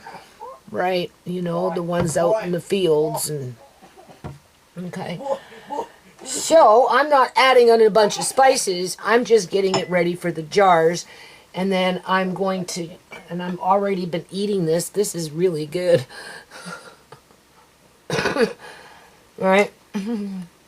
I could eat this all day long. Yeah. It's tasty. I'm going to go back and buy some more, and hopefully it'll be there. Yeah. It's so good. You don't even know. The other guy has a semi. So when I was rendering it the first time, I should have just left it alone, let it continue to render, and then, strained it, and then what was ever left, if I wasn't going to eat it right away, I could have just refroze it and put it into meals later. No, man, this is like so good, you don't even know. That's straight up pork fat, but it tastes like pork rinds when you buy in a bag, like a chip. That's what it tastes like. Yeah. As a matter of fact, maybe that's what they use to make pork rinds in a bag of chips. Like, you know those bags with it says pork rinds? Maybe that's what they use. I don't know how they make them. But it tastes exactly like it. So we're going to let that cook for a while. And then I will be canning these up separate. So hold on. So I want to mention here, when Shmei was alive, she worked in a restaurant for quite a long time, right? And anyway, long story short, they had pre-cooked chicken, and then they put them into Ziploc bags and slices. So as people were ordering their food, and it required chicken, they would just go into the bag and take out from that bag. She came and she said, you know, Mom, that chicken sits in that bag for 2 weeks. 2 weeks pre-cooked in the fridge as it's being fed to the customers. I said, oh, really, Shmei? She goes, yeah. Just remember what I said. A lot of foodborne illnesses come from restaurants, places like that, and from commercial food that you buy in grocery stores for whatever reason versus from home canning. Okay? Now, this has been cooking. I had the lid on for 10 minutes. Right? Now, I'm not seasoning this, right? And it released a lot of liquid. So I don't need to add liquid, okay? Because it's already released it. Obviously, the longer I cook, the more the liquid's going to evaporate, unless of course I keep the lid on, right? And I've already tasted it. Okay, now it's a taste test. And all I add was a bit of pepper and a bit of salt and a bit of seasoning salt. To which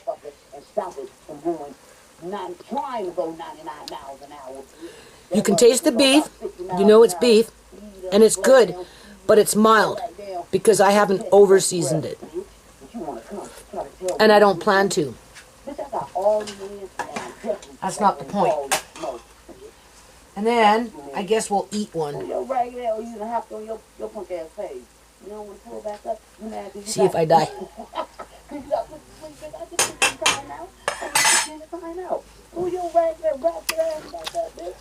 Tastes like beef.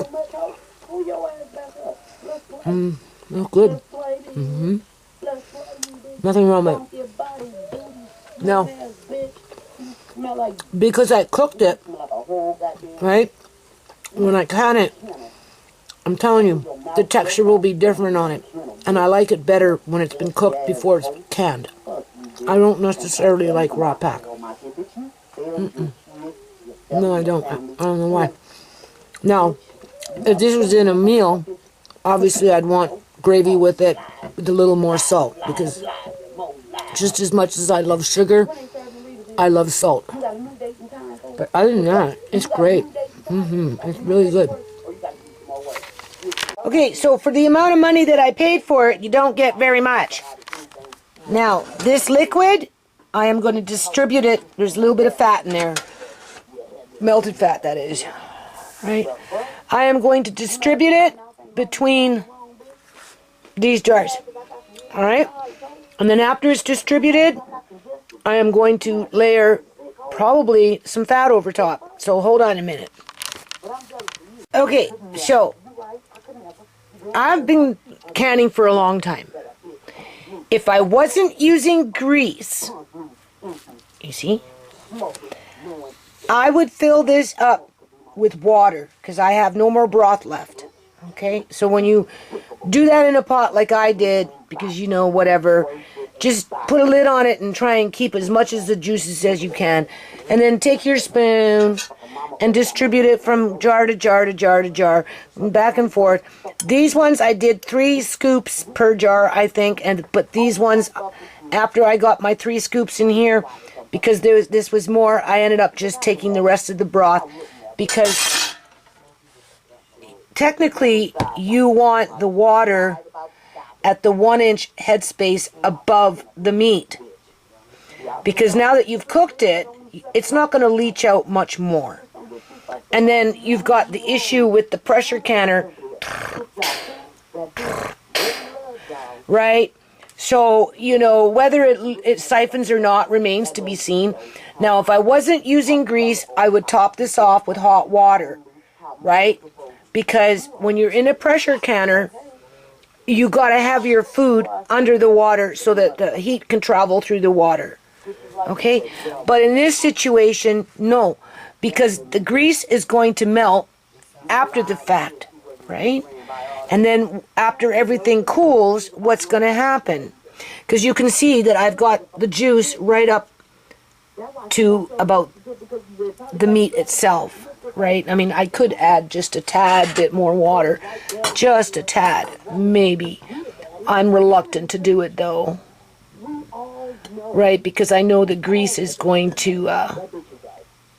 and if you notice, I didn't overfill the jars. Right? Okay. It's hard for me to see. Okay. And then I'm going to put an extra layer of grease. This is just that beautiful straight pork fat, which is actually very delicious. Okay. Look, I ate all of it almost. Right.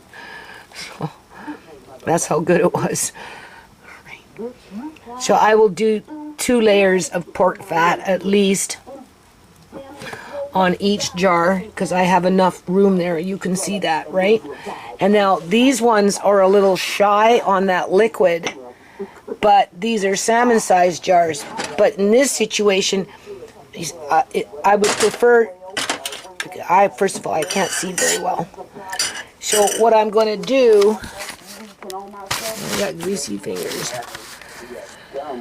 What I'm going to do is I'm going to go tablespoon at a time because we don't want to give it too much water. Just enough to almost cover the meat. Almost. We don't need to cover it all the way because we're going to add that fat on top of it. Right? So yeah, in this situation, before you're too quick to pour it, I would just take a tablespoon and just go a tablespoon at a time. And then take your pork fat. Yeah. And if you had no other way to can because you didn't have a pressure canner, I would feel comfortable enough to do this on the stove for 3 hours in that medium boil. Yeah, after you bring it to a boil and you get that nice rolling boil after the fact. I'd have no problem doing it. Right, but right now I'm pressed for time and I just want to get on with things and kind of be done with it. Right? And then add that extra layer of fat on top, which is going to end up covering your meat, which is kind of nice anyway. Right? And if you feel it just needs a little bit of water, to which it's a hit and miss. I mean, the more times you do this, the more you're going to be able to gauge what works and what doesn't work. Right? But definitely, because what's going to happen is after this fat melts, it's just going to keep that meat nice and moist. And when it comes time to use your jar, you can just scrape that fat off and use it for frying with something else, or you can just mix it right into your gravy because people use fat for gravy, right? For that flavor. Right? So, I think this is going to work pretty good. So I got basically 3 pint size and 4 half pints, which is good. And these are staying upstairs because I'm going to be using these more than likely in that small little crock pot with beans or chickpeas or lentils or something, just you know, or maybe I'll use it in this rice cooker or something. I don't know. Right? So now somebody else beefing on YouTube. That's Auntie B. I'm supposed to make some songs. I don't have no time though. Oh, God forbid if Auntie B starts working with me to make some children's songs. You know who's gonna come crawling out of the woodwork on that one. Right. But I'm busy right now. I gotta take care of this stuff first before we got Andre's computer seems to be working, right? But we haven't really had a chance to do anything with it yet. And I've got that paperwork I have to get into for Amari, like, soon. Another reason why I'm just trying to get this on with. Right? So, try and keep it at about a 1-inch half space. Right? Try and keep it there. Okay? If your jars don't seal, you can always eat them the next day, or you can take out the contents and put them in a plastic container and freeze them, or you can keep them in the jar and freeze them in the jar and you can use it another day. So you're not losing anything. So I don't even remember when I bought that meat. Okay, I went to my eye appointment on, when was it? We're in April, right? Andre! Andre! Uncle Marcane's knocking on the door here. Can you let him in? Please? Let him know I got my camera running. Okay? Maybe you can turn it off for me after my fingers are greasy. I don't remember when I went to the eye doctor. Okay. April 24th? Can you turn off the camera? My fingers are greasy. What's that? Okay, now I'm listening to another YouTuber. About the weather, and I think my last Saturday, previous Saturday video, we was talking about how certain things came up. So I noticed we had our grass out front. That thing came up super early. But the trees, on the other hand, and it did not bloom just yet. You know, looking brown and shady, and whatever the case may be, it's not looking right. So something is definitely up with the weather. Something is definitely up with these temperatures. And if that is a problem, it's going to be a problem for the farmers. You know, what are we expecting for this upcoming summer? Is it going to be a ridiculous drought? Maybe we'll just have good weather. I don't know. But it's something to definitely think about, because if you can't have access to simple things like... Somebody was saying on BitChute with an interview with, things like that, I can't remember who, but anyway, they've been studying the planet for the last 30 years or whatever it is, right? And they're saying that a lot of what's going on with the weather and just everything is related to the Earth's core heating up. And that no matter what people do with the green, you know, the green group, where they want to make it so you can't have gasoline and you can't to try and reverse global warming, it won't make much of a difference, because whatever's going on with the planet is from the inside of the core heating up.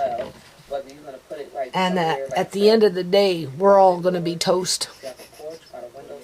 I don't know if there's any truth to it. This individual was convinced of it, though. So, but we also know that our governments do weather modification to manipulate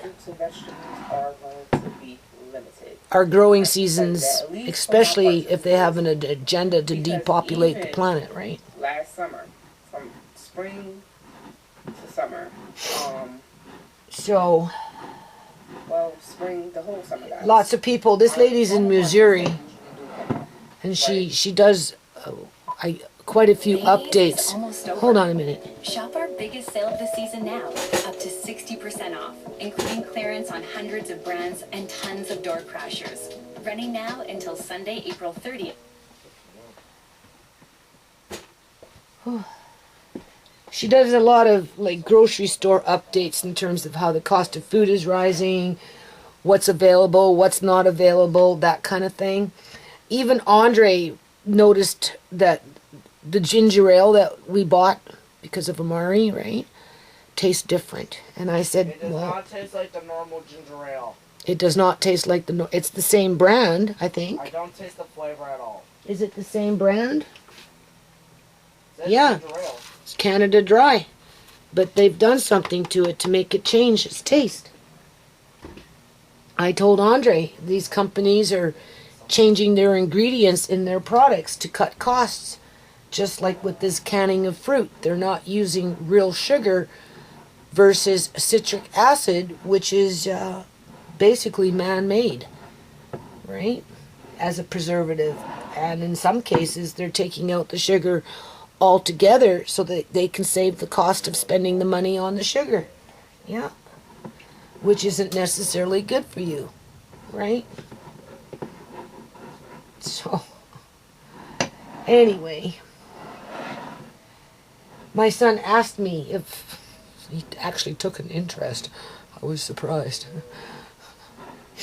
I explained to him that the water stuff that he seen boiling the other day in those pots was just something that I was trying something different, right? And that I'm using the pressure canner, one, because it's faster and just be done with it, right? But if I had to and I had no choice, and he said, yeah, like in other countries they do it with the water bathing. That's why they cook it for so long, right? I mean, either or, even after you open up this jar, you're still going to have to reheat it for a good 10 minutes. So water bath or pressure can, it all comes out to be the same when it comes to that prep time to cook it before you consume it. Okay. So there, I wiped my rims. We got 3 pints and 4 half pints, which is perfect for the amount of money that I spent on that beef. And considering how I got razzed for it because it was quote-unquote brown. So I went to the eye appointment. When was that? On the 24th? No. Or was it the 27th? I don't even remember. So stressed out with this.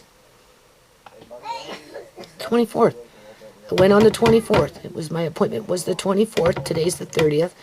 So that's been sitting there for 6 days. This is what I mean by beef. You can do that. Okay? If that beef was well past its due date, in terms of they lowered the price, because, right, it would have been spoiled by now. And you would know it. Alright? That's why if you buy multiple things, that was the whole purpose of the last video and talking about this. You find chicken on sale, you find pork on sale, you find something else on sale. And then you find beef and you buy. Well, the only thing that would be unstable with the beef, I would say, would be the hamburger before the straight up beef by itself in terms of a roast or a steak or something like that. So it buys you a little time to can that last. Well, you can the chicken first, the pork first, the fish, whatever it is that's the most unstable, right? And then by the time you get to the beef, you'll know if it's bad. If it's bad, by all means, don't cook it, right? Don't consume it. You know, give it to the animals. But if it's doable, then it's doable.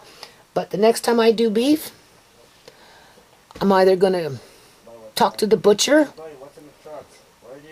who I know, and ask them to call me when beef is on sale at, say, $6.99 a pound or $7.99 a pound or even $4.99 a pound. I don't want hamburger.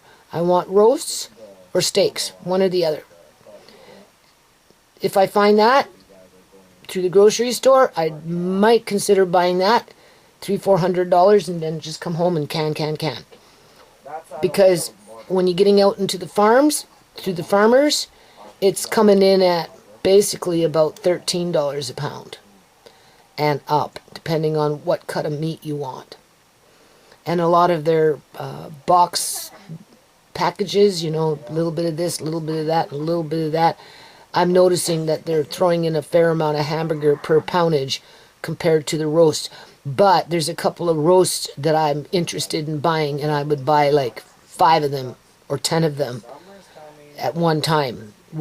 Okay, as I was saying before my battery blinked out, there's a roast or two that I'm interested in buying from the farmers, right? But it's coming up at like for I think it's 2.5 pounds, which isn't very much. It's like $35 or $39 per roast. But those ones got the fat in them.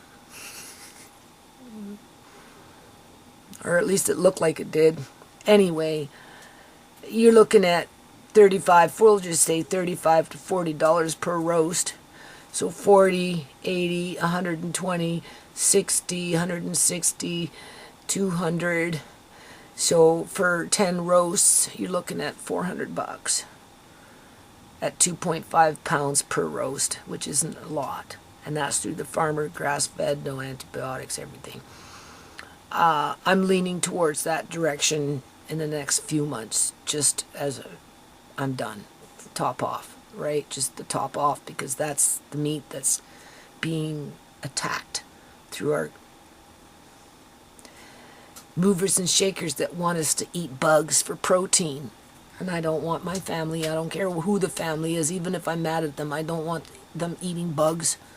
So yeah, I'll dig into my pocket in 3 or 4 months, 5 months from now, or whenever, 2 months from now, I don't know, when I'm in the mood, and I'll slap down $400 or $500, buy myself 10 or 12 roasts, and get some new jars, and I'll just can them all up in however long, right? And they'd probably come in frozen too, so you have to give it time to unthaw. Unless, of course, you can get it fresh. Even half would be great if you pre-order. Free, right? Pre-order.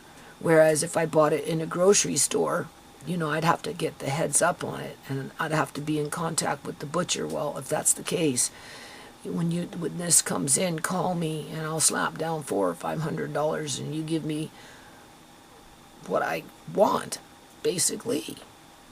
And I'll just come in and buy it all at one time, and then it's fresh. And I can for 3 days, and it's done, people. And I don't even have to freeze it. And then I get that good blood. Right? You don't want to lose the blood. You start freezing and unthawing, you're going to lose the blood. But you save it, and you put it in however you do it, okay? Unless, of course, it's bad blood. Then you wash it away.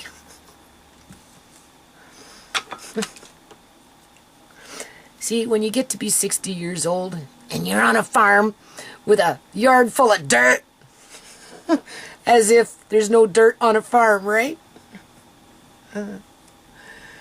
You get to know these things, right? So there, now I'm ready to do my first 75 minutes. What time is it? Oh, there's something wrong with my stove. This clock says 2 o'clock. That one says something different. I'm off. I thought there was something going on with my stove. Yeah. I literally been telling you. Well, I'm off by hours on it, though. What happened? Anyway, I'll be back. Okay, so now we're venting. This LED light's no good for my eyes. Don't forget, I stood underneath a fluorescent light that had no cover on it for over 10 years. But the LED is the worst. Oh yeah. The more you can use the incandescent bulbs, because, you know, I don't know about the American government, but the Canadian government banned them. So every now and then when I'm in the dollar store and I find them, I stock up on them, like serious. They're the best for your eyes. They really are. Just keep that in mind. A lot of people are going to have a lot of eye problems in the next umpteen years.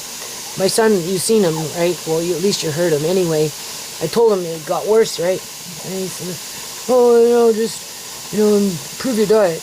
I don't think he really fully realizes what's going on here. like 2%, 13%. We're probably at 1%, probably at 10% now, right? With this pressure in my head, and I work too hard, and I'm lifting heavy things, and I'm straining all the time, and I go, and just whatever. And then when I get completely stressed out, oh man, it really grays up on me. But anyway, this is the beef, and then I got a coffee coming here. Right, got to start drinking that barley tea, but just not yet. You know, I'm always putting my eyes to the heat too, eh? You notice? All the time. Anyway, after this, and I empty out the canner, I am going to do the bacon, because I got to get out on the porch and start working on the porch. That's where I'm going to start first. And the porch and the X Club. I don't plan on planting too much this year, considering everything got raided from my yard last year, right? From the potato thief and whatever miscellaneous individuals in the neighborhood that are hungry, I guess. But more like from the potato thief, just kept coming back for more, right? So I don't plan on growing too much of anything, really. Just work around the yard and do repairs, and maybe work on the pond, that kind of stuff, right? And then I'm going to go out to the farms, and I'll buy a whole bunch of blueberries. We're talking $200 worth. I'll start with 100, get them in the dehydrator. Once they're done, a week later or whatever, get another 100, and strawberries. Yeah, dehydrate strawberries and a whole bunch of blueberries. Right. So while I'm here now,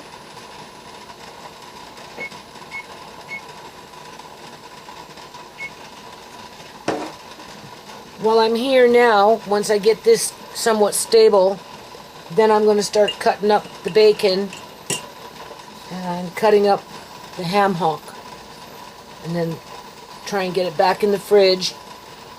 And then once this is done and cooled and the jars are out, I'm just going to do it again, and that will be pretty much it. And then after the fact, you have to wash your jars, label them. It's a long, arduous job. It's not something that gets done overnight. And then you got to put them away. And I don't have a walk-in beautiful shelf after shelf after shelf after shelf. Now, I did ask my son at some point to make me some shelves. So maybe by the end of summer, you never know, maybe he'll do that, right? It would be ideal if he did, but I'm not pushing it. When I was talking to him, I asked him to staple up the plastic over the greenhouse. So we'll see what happens with that.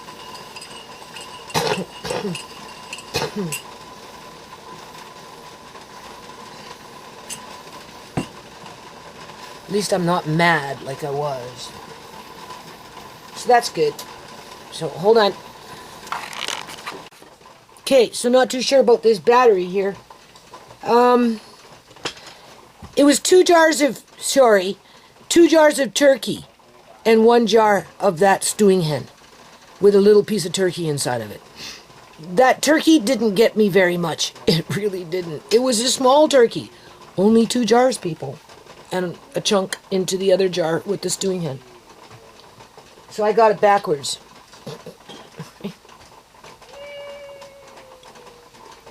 Either or. Now, we all know that companies... Oh, eyes are so bad, man. I don't know what the hell happened. It's like I wake up with it. Everything's like... This one is just really weird, right? And don't forget, he shot me 4 times with that laser gun. Anyway, But even this one's not. It's very cloudy. But this one is just whacked. Completely whacked. Either or. He could just, whatever. Deal with it. Okay, so from what I can see, I'm looking for how much it weighs. 375 grams. They used to have them at 500. Right? And they're selling anywhere between $6.99 and $8.99. And if you're lucky to find it on sale, you might find it for like $5.99. I'm just saying. Right?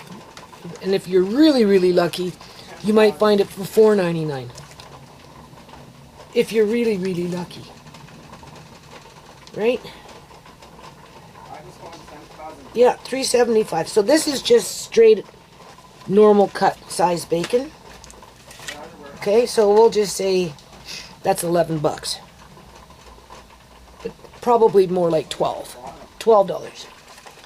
And then I got 4 sizes like this with it being thick.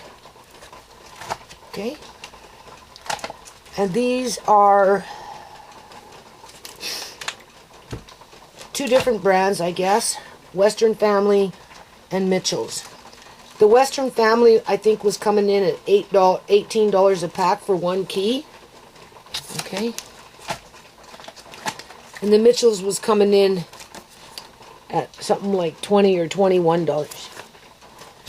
Right? So we'll just say 20, 40, 60, 80, and 10 for the normal cut, because I took the other 2 and added on. So what was that? $100. $100 in bacon, people. Well, no, 90. Sorry, $90. This is not very much money, much bacon for $90. Do you see? Now, this is why I'm doing this. This is exactly why I am doing this. Because this time next year is going to be 150, if not more, assuming that you can even find it. Okay? So we know we're putting them into half-pint size salmon jars for the most part. We know that we're going to salvage the grease and can them in the 125, which is a quarter cup size. Because for me, with the kids, it's just better, right? I got grease in my fridge from everything that I've been doing all this time in terms of lard, right? So in that case, for me, it would be a specialty lard. I want specific bacon fat. I don't want the bacon fat sitting in my fridge for half a year before I decide to use it. I would rather just go get myself a small little jar and use it when I want to use it. And it's basically fresh. Right? So there is $90 worth of bacon. Wow. Wow. But we hopefully, with the ham hock included, and I don't know how much the ham hock is. We'll get to that in a minute. I'm going to cut that up too, right? And so between this and the ham hock, which is probably another $15, so what, $105, we'll just say? Hopefully, I'll get 24 salmon-sized jars, which is a half a pint of bacon and ham hock between the 2 of them, right? And then we'll just see how much grease I get out of it, to which it doesn't matter because I'm happy with it anyway, right? So now I'm just going to start cutting this up, putting it in a pot, and then I'm going to put it in the fridge. I'm not even going to put it in the oven until this is empty and I'm ready to go, because when I like to pre-cook it at least 2/3 of the way. At least 2/3 of the way, right? Because I already did it, right? And I found 2/3 was kind of nice, right? It still releasing a bit of its fat, and right? But I'm just going to prep right now. But I wanted to show you what I got for $90. But after this, and what I've already done, I won't need it unless, of course, I decide to use that 2 times a week in my meals, whatever meals I'm using, and I'm finding it's going down really fast. And if that's the case, then I would do it again. But if I'm only using it once every week or once every 2 weeks, I'm going to be able to spread it out for quite a few months, right? I'm not going to have to worry about it for a while. And then in 6 months from now, we'll just see where I'm at, or even in a year from now, we'll see where I'm at with what's left. And assuming that I can see, I'll do it again. But I can guarantee you I'll be paying more money for the same amount of what I've got right here in terms of poundage.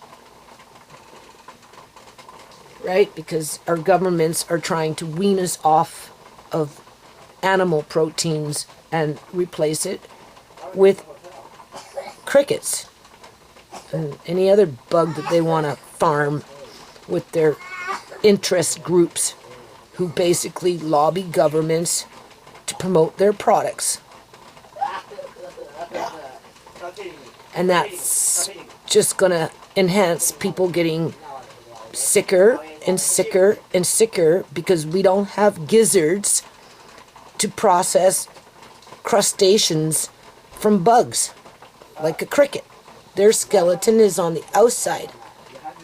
And we're not able to eat them and digest them properly. So they create health issues. That's why we don't eat them now.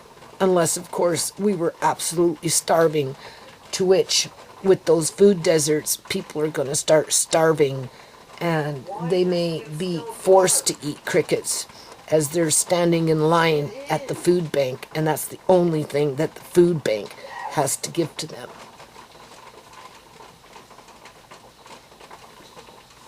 Just saying. $90 for that.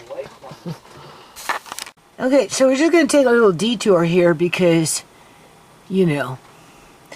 Anyway, this is what I just did a comment on, right? In terms of whatever.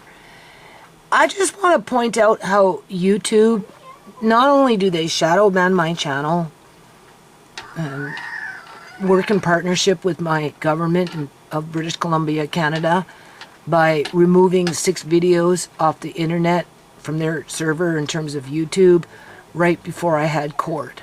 Okay. And a lot of it had to do with Uncle John. I have yet to repost those on BitChute yet. I will eventually, but this is just another example how YouTube fucks with me. Because they're anti-community. They really are. I blame in part for what happened to the foundation because of YouTube and their shadow banning, their copyright strikes and their harassment, their gang stalking. I went through a lot of shit over the years because of YouTube, people. Hold on a minute. Okay, I just turned off the canner. I've been standing in front of it for 75 minutes, cutting bacon, of all things. Anyway, this individual used to try and spam my channel with comments until I blocked them. But, I mean, this could be Julian's talking to herself. I wouldn't be surprised. Right? She's got Freddie talking to her, telling her what to buy his niece, whatever she is, sister. I don't know, sister, niece. But obviously, in her this video, she's saying that Freddie told her what to buy her. So Freddie's been dead for quite a long time. So I don't know how Freddie could have told her that. But besides that point, like I said, the girl has multiple personalities, and I swear she hears voices. So in the meantime, this individual likes to come into these videos that she does. And the reason I'm reading it, and I'm going to read it to you, is because if anybody that's on my side of the fence came in and posted something like this against her, not against me, but against her, they would delete it. They would shadow ban it. Even if I approved it, it wouldn't show. But if you notice, YouTube is approving this, okay? Whereas if, say, Lucy or anybody really wrote this in regards to her, even if I approved it, YouTube would have hit it. They would have shadow banned it. If they wouldn't have deleted it altogether, because that happens sometimes too. Okay? But they don't do that for this girl. They let this girl just trash New Nations Unity, whether she's posting under a second user account with a fake user account, or whether this is one of her friends, because you know it's one of her friends if it's not her, people. Okay? But I'm going to read it to you, because I know for a fact if somebody did this on my channel under comments, they would shadow ban it, they would hide it. Well, that's what they would do. They would either hide it where you can't see it, but I can see it through my comment section, or they would completely delete it. But not with this girl. Okay. So as far as I'm concerned, this is YouTube. This could be YouTube staff. I wouldn't be surprised, right? Because they get paid to have YouTubers file folders sitting at their desk, and they will either promote you, or they will shadow ban you, or they will gang stalk you, or they will just up and delete your whole fucking channel, and then 3 months later just give it back to you all of a sudden out of the blue. Like, who knows with YouTube? In the meantime, Judy is nuts and should not be allowed to be around kids at all. This is what this individual constantly says every time they come in and they post. Okay? It's clear that as a young child, she was sexually assaulted by somebody in her family. First of all, where does this person get this information from in terms of it's clear? It's clear that, okay? Again, if Lucy posted this, and Lucy has posted mild things in regards to this girl, Tasty Bonnie, aka Tomeka Johnson Dixon, right?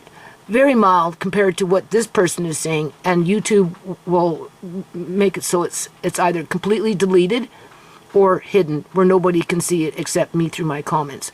But not with this girl. So this tells me that YouTube is still gang stalking my fucking channel, people. Like, seriously, this is not just a Tomeka Dixon Johnson episode with the gang stalking. The fucking YouTube's involved with it for whatever sick reason.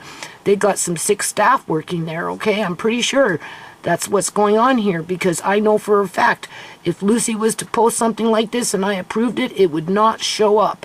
It would not show up. So why is YouTube allowing it to show up here? Tell me. I'd like to know. Okay. Let's start again. It's clear that as a young child, she was sexually assaulted by someone in her family, possibly by the Uncle John person that she keeps talking about.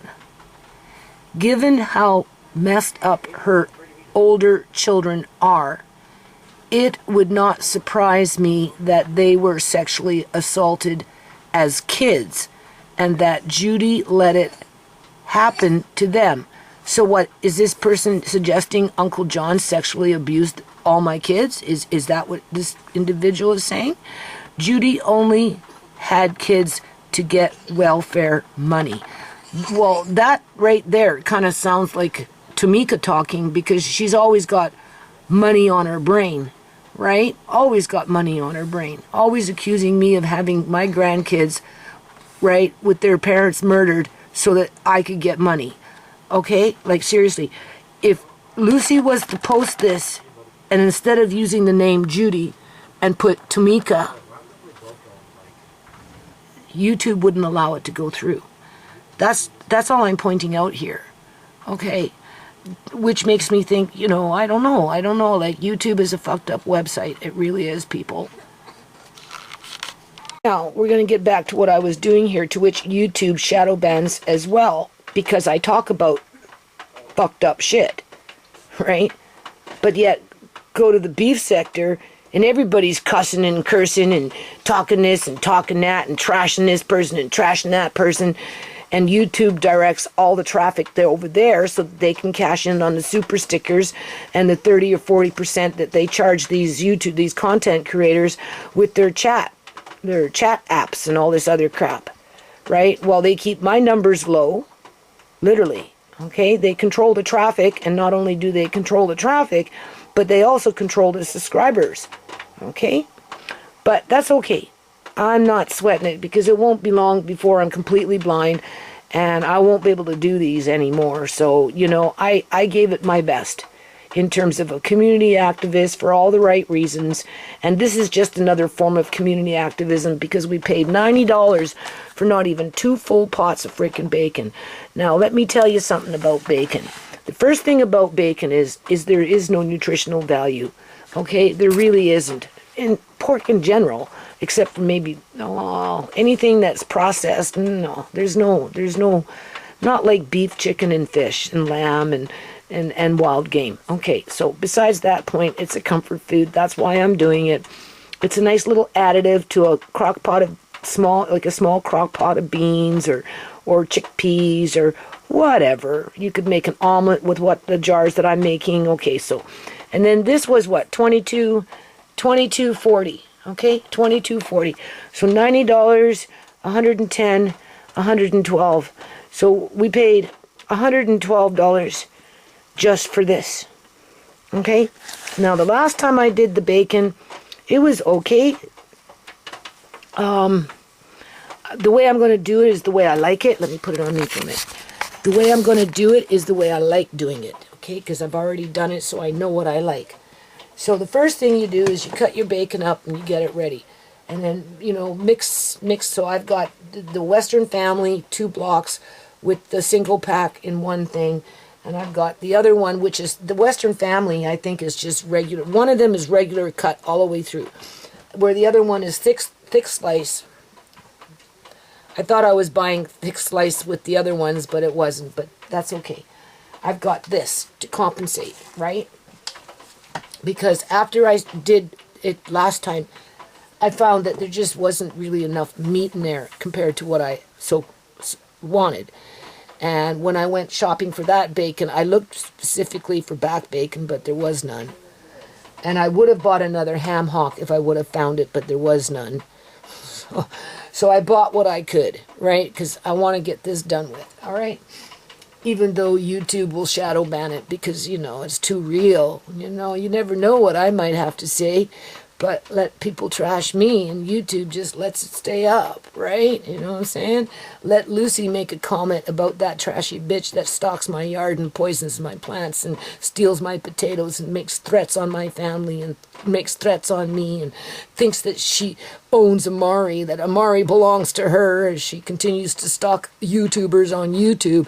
But, fuck no, they'll just take Lucy's post and either completely delete it or they will make it so that you can't see it. Like it's stupid. It's stupid. They encourage this bitch to stalk me, people. I'm telling you, YouTube fucking encourages it. They enable her to spam. I have put in complaints in the past. I stopped. To hell with it. I don't care. People are, I don't know. It's not what I'm talking about. Okay, so the other one is thick bacon with 1 pack of thin slice. You mix them all up. You get them into the trays. And then when they're in the oven and they're starting to release their liquids, their juices, the water, the blood, whatever it is, not the grease, but the liquids, you have to take that out. Now, I'm not going to have 2 separate pots. I should really have 2 separate pots because I'm going to have 2 separate. I'm not putting this all into one pan. I'm use 2 separate trays because they're basically 2 separate mainly of bacon, so you're going to get mainly 2 separate flavors. But when they start releasing their juices, that you need to capture. You need to take that out before the grease starts to render, because as you fill up your jars after the fact of your bacon starting to cook and rendering that lard, right, then you degrease the bacon from the lard. You put the bacon that's half or 2/3 or 3/4 cooked, whatever, into the jar. Then you take that liquid and you have to fill up that meat, right? And then you can continue to process because you took out a lot of fat, right? Whereas if you're just doing bacon by itself without doing anything in the oven, then you can put it in raw and it's going to work itself out, right? But I want more meat, more bacon, and similar type meat in my jar with just a little bit of fat versus half a jar of fat. I'd rather take that whatever extra fat and put it in its own jar and just have it as bacon fat, bacon grease, right? So what we're going to do now, because I'm going to rest for a few minutes, I have to clear out, I know this, I have to clear this out. Because once I start lining up these jars, especially 24 of those other ones, I'm going to be short on counter space. So I'm going to have to clear this out first and just make sure that I have enough room for all my jars. Because these ones are done now, right? And, so these are ready to go, but I'm not putting them in the oven yet because it really doesn't take very long to start cooking them in the oven, right? And so I'm going to put those back in the fridge. And as those are in the fridge, I'm going to cut this up and get it ready. Now, technically, if I'm going to be combining it with the bacon after it's been degreased and released some of its juices, honestly, I should treat this the same way. Because once this gets into the heat, it's going to release a whole lot of liquid. And you don't want to lose it. That's the liquid that you want to use to cover whatever it is in the jar. So I'm actually maybe looking at 3 different pans. Unless, of course, but you see, I want my bacon grease to be just straight up bacon grease. I don't want technically this grease mixed in with my bacon grease, right? I mean, they're almost the same, but so I don't know. You get where I'm going with this, right? You want to, once you put this in the oven and you cook it for 15, 20 minutes, a half an hour, it's going to release all those liquids, and that liquid you're going to use to top off your jars as you fill them up with whatever it is that you got in the oven. So hold on a minute. And my house gets like really hot. I don't think it's good for my eyes. No. So I moved that now. So I'm getting it ready. So I've got this whole thing here now for whatever jars I've got coming. And then tomorrow, before I do anything else, I have to get on with laundry. Alright, which is going to be an all-dayer. But I have other things I got to do in this kitchen, so whatever. It is what it is. I work too much, too hard for my age. I've definitely come to the conclusion of that. Yeah, most 60, what is it? I'm 61? Yeah, I guess so. 61-year-olds don't work as hard as I do, that's for sure. I'm not saying 61-year-olds don't work hard, but not like I do. Not like in the capacity that I do, where they put in like 12, 16 hours. Right? By the time they start and stop. The last week I've been a little more tired. I don't know, something happened. Yes. Anyway. But we're getting near the end of this anyway. Okay, that's the beef. Now, I'm sitting here trying to do this math in my head, but I can't. But I remember one was 22 something, the other one was 21 something. I mean, right there, that's like, just say $44 minus 8, right? Which would bring it to what? $44. So it would be $36 for the 2 big packs. And then I had what, two little packs or something, okay, with $4 off or $2 off, or either or. I mean, we're looking at $45, $50 in freaking beef. Do you see this, people? Like, that's pathetic. Like, seriously. Okay, so besides that point, That's why when I do this next time, and it's just gonna be with beef for a while. Okay? It's just gonna be a whole whack of beef. I'll spend $400 or $500, get myself some nice roast, some with lots of fat and others nice and lean. Chop them all up, and I'm gonna can them all up within a day, 2 or 3, and it will be done. Yeah, that's exactly how I'm gonna deal with that problem. Other than that, I'm just gonna pick away at my freezers here and there every now and then. Definitely do that fish. When it comes to meat, right? But there's no, like I have to do laundry and I got to get onto this paperwork with the lawyer, right? So, and that's another thing. Notice how this bitch is laying claim to Amari. Amari is mine. Well, how many years did it take you to say that? Shimei's been dead since 2018 of April. So 18, 19, 20, 21, 22, 23. So we're on 5 years, all of 18, all of 19.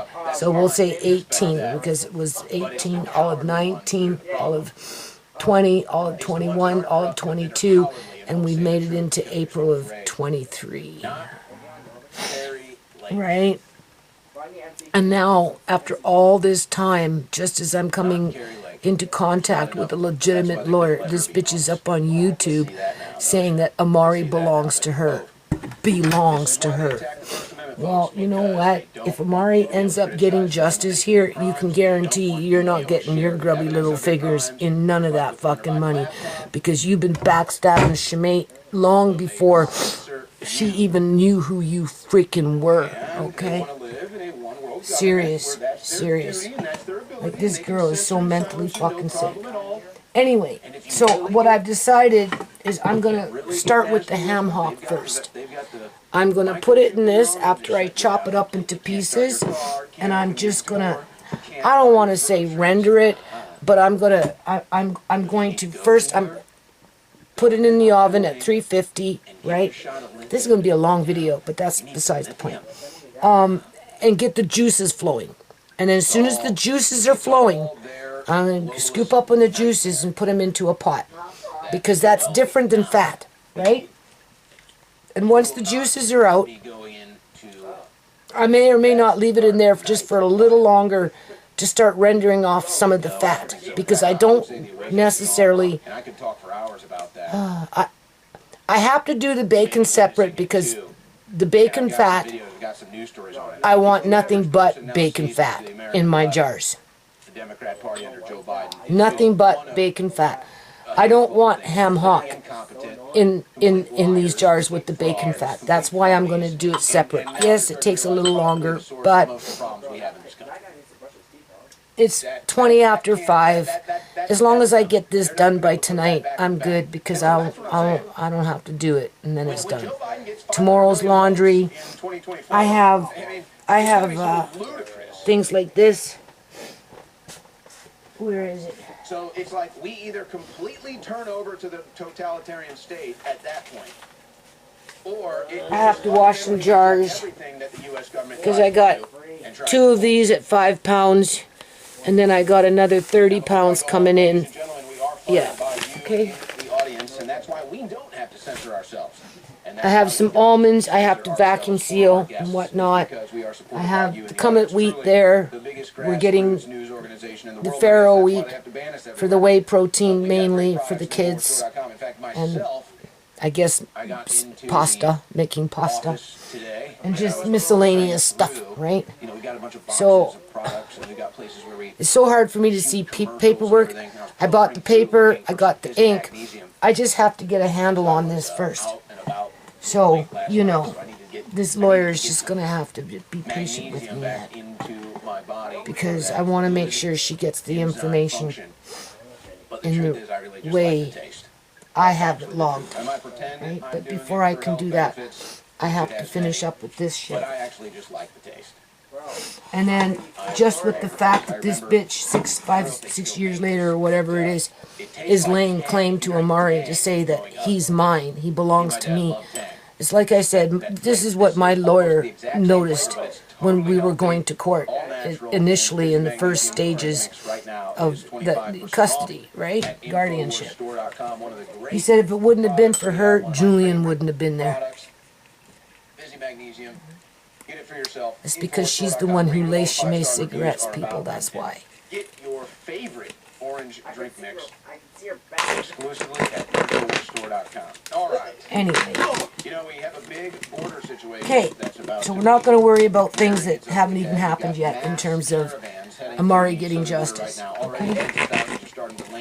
And then once the Title 40, We got a ways to go on that one. once that expires, it's game on. So what I'm going to do is I'm going to cut this whole ham hock up into pieces. Because they knew about 2 million illegal immigrants. This pan should be big enough for it. They were expecting about 1 million illegal immigrants this spring into summer. And I'm just going to release the juices initially first, once it's in the oven, and I'll scoop them up and put them into a pot.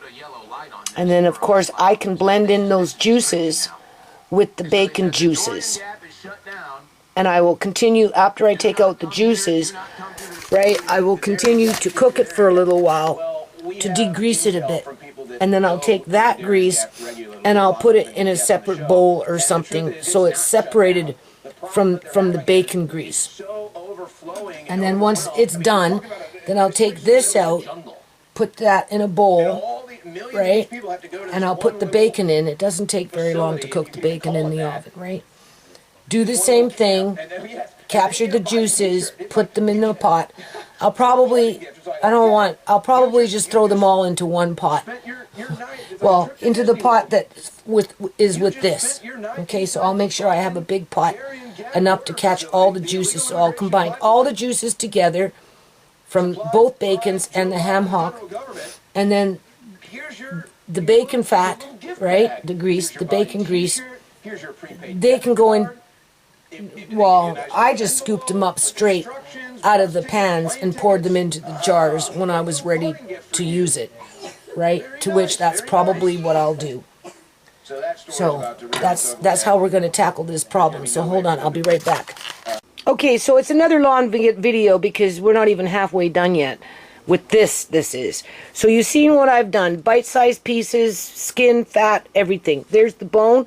I ain't got time to be making stock. That's soup, pea soup, another day. So I just basically put it in a bag and put it in the freezer. Okay, so that's going in the freezer for another day, right? And in the meantime, this is going in the oven at 350. And as soon as you start seeing a greasy liquid, not grease, because the grease will render second from the liquid. As soon as this gets into the heat and it starts heating up, you're going to get a whole lot of juice. You just take a spoon and scoop it up into a pot. And then that's what you're going to use after the fact. With same thing with the bacon, right? You fill it up with your bacon. Okay, hold on. Okay, so you see, that's from the ham. Oh, sorry, ham hock. Now, I'm going to put that back in the oven. Start burning off a little bit of this grease, okay? Well, rendering it, really. So when people buy bacon, they're mostly buying fat that's been tweaked with, what is that, nitrates and hickory smoke. They're addicted to the hickory smoke. That's what it is.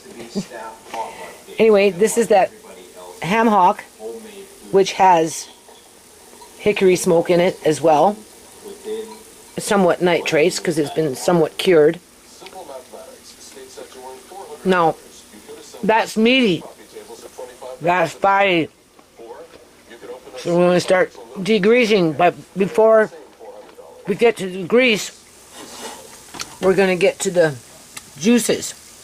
So once it gets to juices, we take those juices out and we put them in the pot, because that's what we're going to use to fill up our jars after we render the fat out. And then when we render the fat out, fill up our jars, then we're going to combine the ham hock with what's left of the bacon, which will be bits and pieces of meat with a little bit of fat, because most of it's in the jars. That's where you're going to need that juice.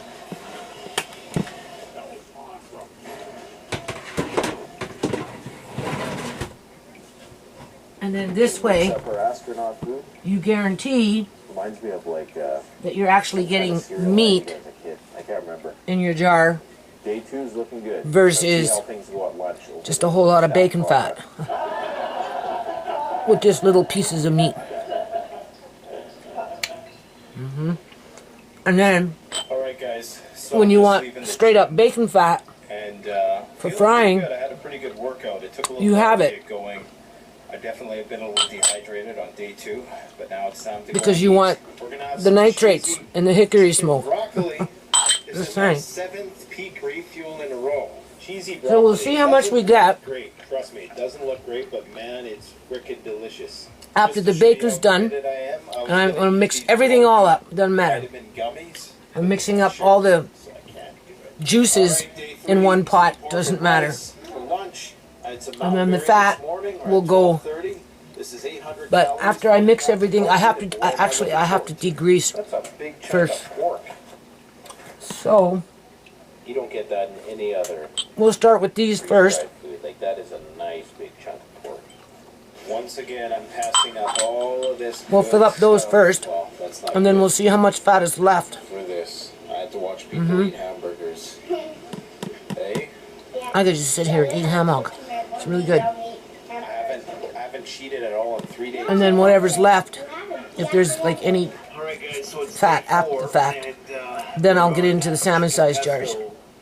But we'll do these ones first, I must admit, I'm feeling a because that would be enough run down. I think for a I'm on frying pan of calorie potatoes, deficit some because eggs, I or have something, right? about, maybe I mean, you could 50% put them in body fat, salmon-sized jars. but I'm around 200 That pounds, grease, only around you could, 9.5 on a good but day. That means I'm packing a lot more I don't know. muscle. We'll see. than a We'll lot use of those ones people first, on because those average. ones fit on So top, right? I need a lot more food. So now we'll just leave this ham hock here. Mama's house There and, really isn't cooking up some any grease, refuel, coconut curry chicken, right?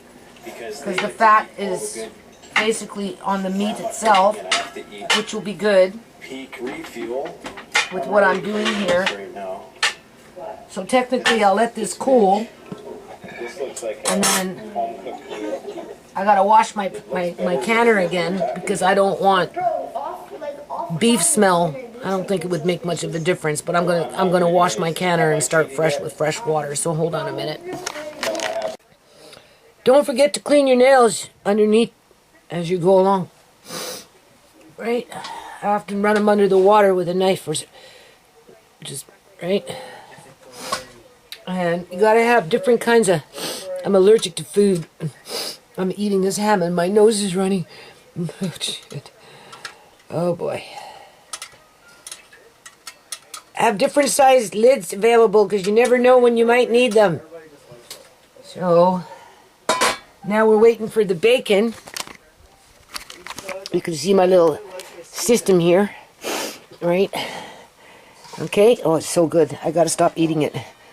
So we need this. And when we start draining the juice from the bacon, we'll just cover that up and we'll wait. We'll give the bacon just enough time to release its moisture, right? Not the fat, the moisture, right?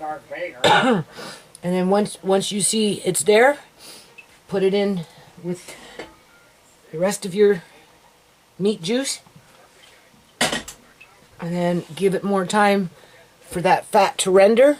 And then when it renders, I'm going to just do like I did last time. I'm going to take it straight up out of the pan and just pour it straight up into the jars. I'm not going to... it's too hard for me to see, man. I mean, you could take it through get a bowl, right? Put a cheesecloth on and run it through a cheesecloth if you wanted to. But honestly, for what it's worth, I'm going to be pressure counting it anyway, so I'm not too worried about little bits of this and little bits of that if some should get through, right? Otherwise, if you want pure with nothing in it, then you'd have to strain it in a cheesecloth, right? And I mean, I suppose you could do that, put it in a pot after you strained it, heat it up to almost that boiling point, right? Pour it into your jars, put on your clean lids, put on your rim, screw it tight, turn it upside down, and let it seal that way. It would more than likely be shelf stable, because it's a pork fat, right? But the last time I did it in the pressure canner, and it looked fine, right? So it held up. So that's what I'm gonna do. But this is so good, you don't even know. I like it with fat though. But there's a lot of meat on there. So that meat is gonna compensate what the bacon doesn't have. It's really good. Really good. I'm really happy that I've done this. But for the amount of money that you spend on this stuff, boy oh boy. Okay, so I'm gonna walk you through this, right? So it does not need to be in there for very long, all right? Otherwise, your fat's going to start melting into your liquid. We're not using water. We're using this, okay? This is mostly juices. Very little fat in that. It hasn't even had a chance to render, okay? But this is what we're going to use in between our meat after we've done doing what we're doing. Okay. Now, once I remove this, then this fat is going to start to render. And any liquid that's left is going to evaporate. That's what's going to happen.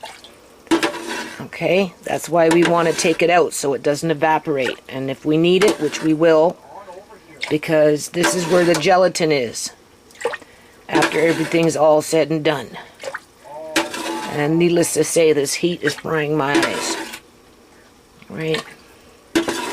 So I'm going to put it back in, and then I'm going to leave it for a little while longer. I wasn't even in there for 10-15 minutes. Okay, it doesn't take very long to do this. Oven's at 350. If it's going to release more liquid, it will do it within the first 10 minutes. And if you want to do this again, you can.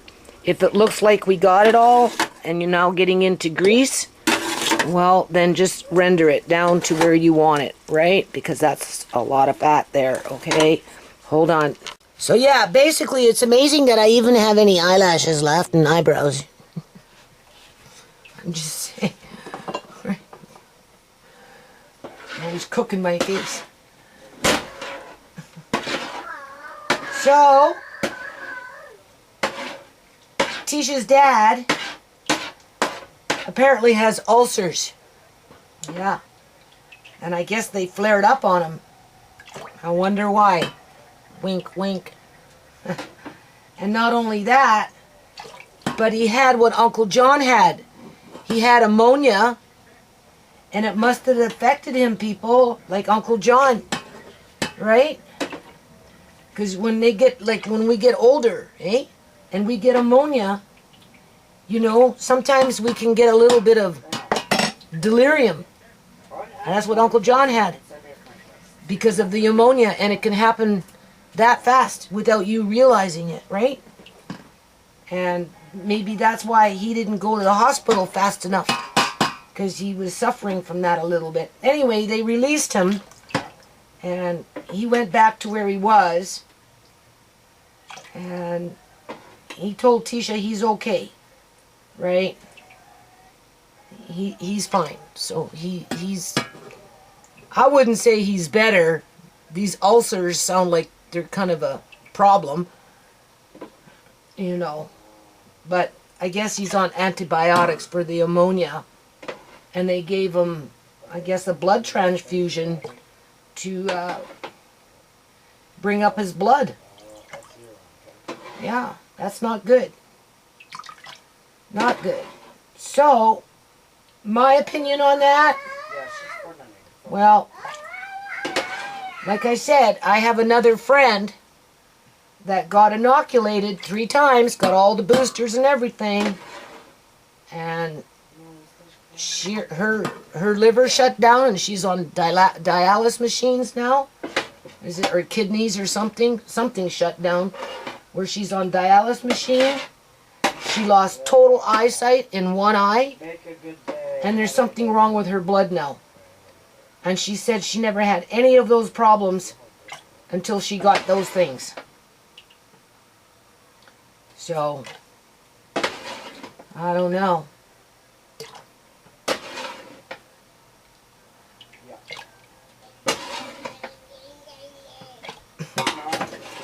tax free, okay? I don't know, people. You see baby tax free? In all this time that this has been going on, outside of my eyes, the issues with my eyes, which, in my opinion, was a setup. Really, I should sue my family doctor for everything that he's done. Yeah, I should. But then, at the end of the day, he works for Fraser Health Authority, the provincial government of British Columbia, Canada, aka the Attorney General's office, pay his paycheck. Yeah.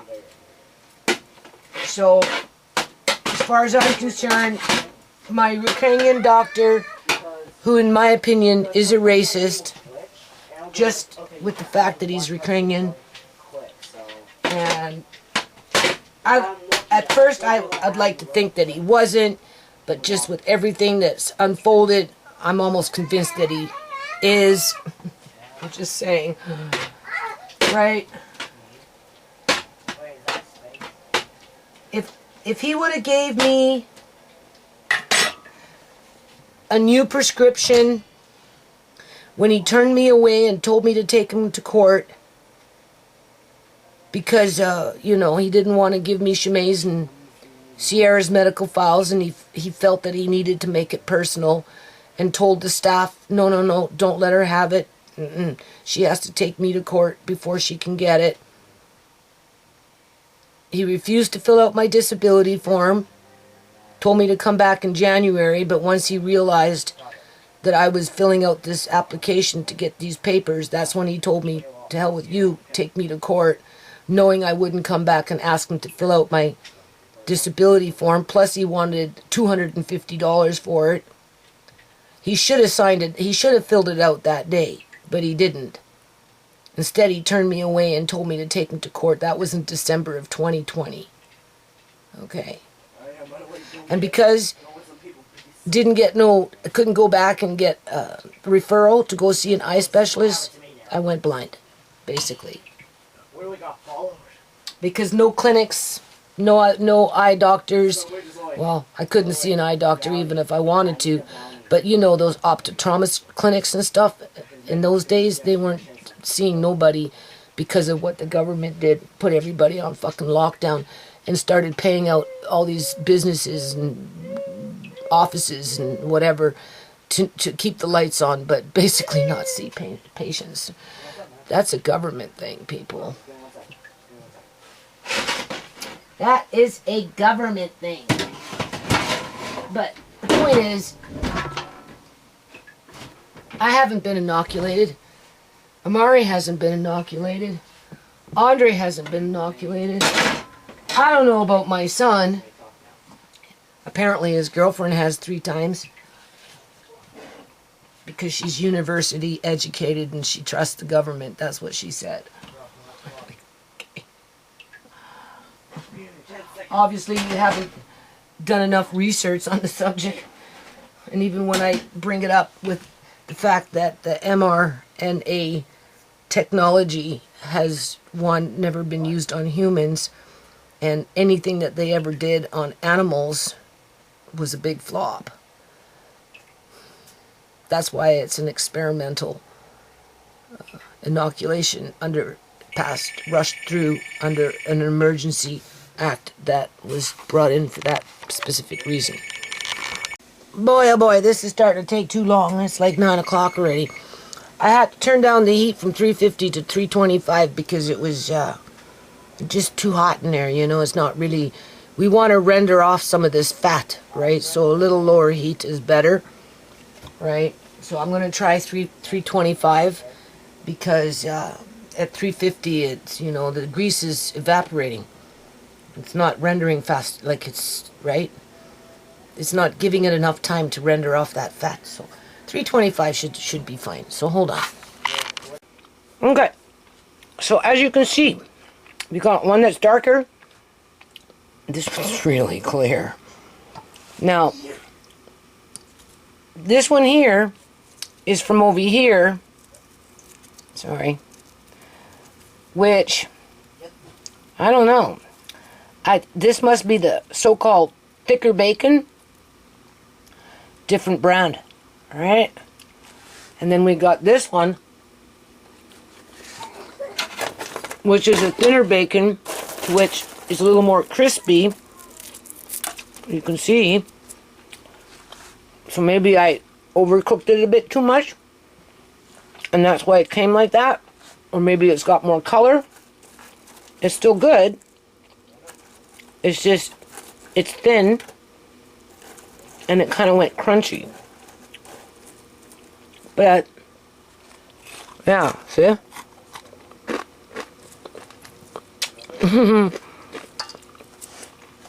So I caught it in time.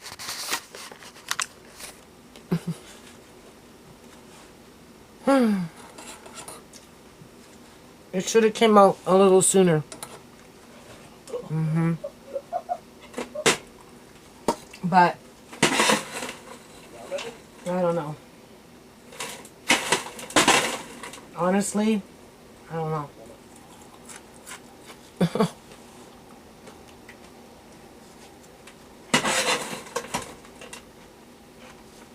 I'll put a little bit in here. I don't want to ruin this by putting in something that's on the verge of being overcooked. A few pieces, maybe. Okay, I can see it. But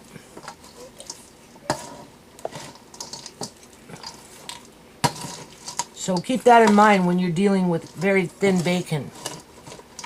Okay? Once it gets past that point, no.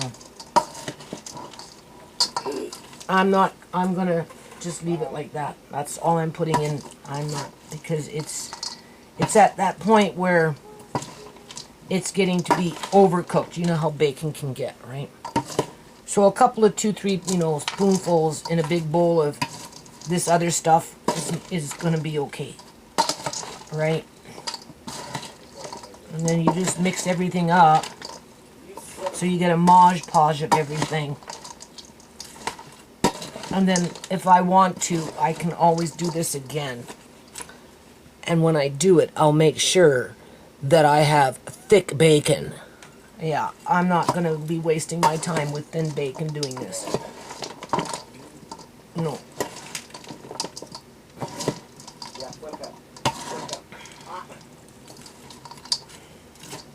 Suicide.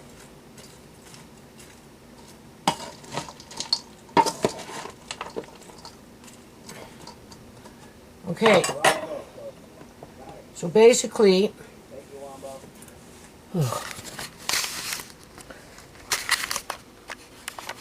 that's what we're going to put in salmon-sized jars. It's been mixed up. I'm not going to can this. I don't necessarily like it compared to liking that. Although I did take a few spoonsful and just blended it in. And when you use this, it's all going to compensate with each other. I mean, I probably could. I don't know. No.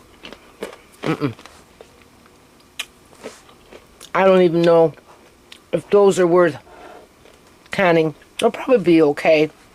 Ideally, this is what you want. I should have waited till the next day, tomorrow. It's getting late. I'm tired. It's too dark. All right. But that's okay. It's still going to work good. Okay, minus what Andre took and what little bit is in the fridge there. You seen that? Andre didn't mind it. It's okay. But he says it's really good. It's not what I wanted for this either, or it would have only gotten me maybe another 3 more, 4 more at best jars. So for $110, you're not getting very much, okay? But we're just, this is more of the for the flavoring, of something else, right? There's really no nutritional value in it except for maybe the fat, right? Because, you know. Now, speaking of fat, I still have that, to which I will put in here. I'm trying to decide whether I want to put the liquid in and then the fat on top, or put the fat on top and then pour the liquid in. Either or. This is the liquid. Now you know why we need this, because if we didn't save this, we'd have to use water, and if we used water, we would dilute our flavoring, because a lot of the flavoring is in that. So hold on. Okay, just an idea here. You don't need to debubble this. What you need to do is just give it a few minutes to soak in and rest. Maybe give it a little tap like this, because if you start debubbling, you're just going to mix everything up. And when I was putting it in, I kind of packed it pretty tight, right? You know, I didn't pack it in loosely. I pushed it down, and so give it a, you know, you can see what's happening here. It's dropping as I'm doing this, and it will absorb into whatever's in there, and then you can top it off. So I'm going to let it just sit for a few minutes, and then I'm going to come and put the grease on top.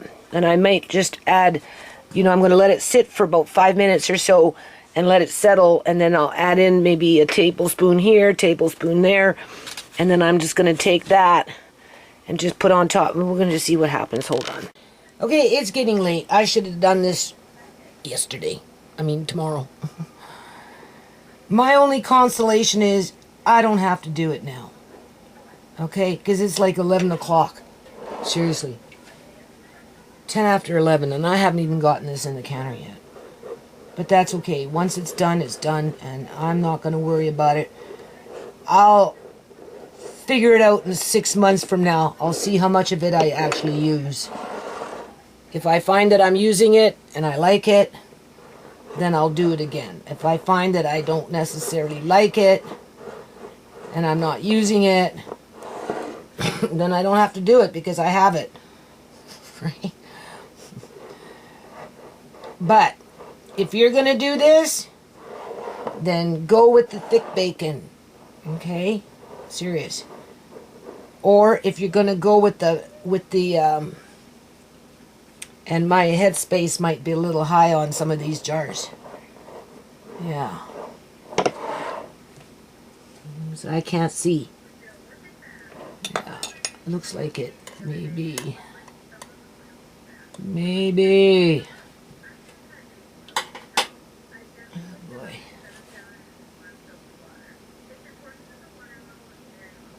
Oh boy. I don't know. I don't really care at this point. I don't. Nope. At worst, it won't seal.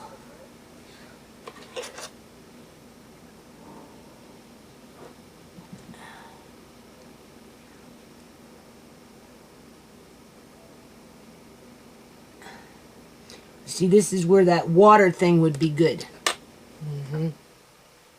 But I'm doing it the fast way.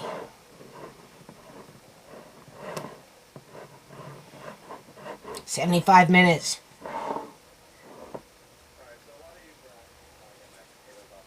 Alright.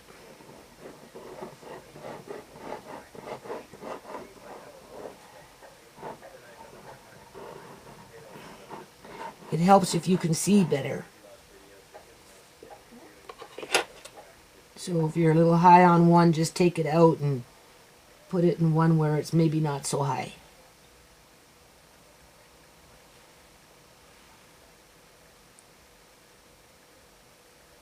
Alright.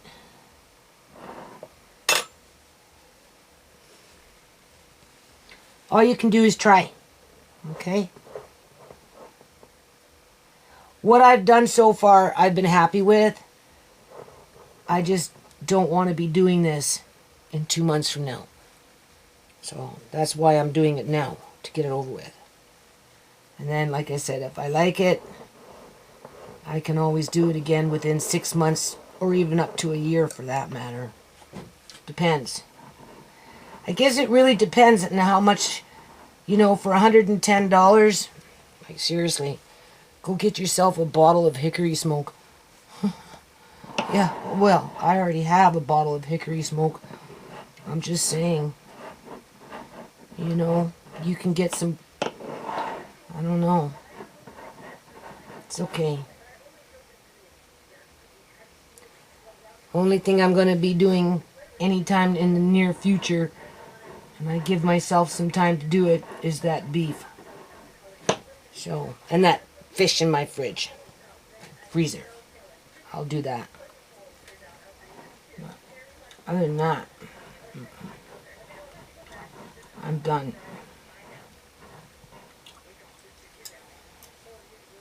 I'm tired of being in the kitchen.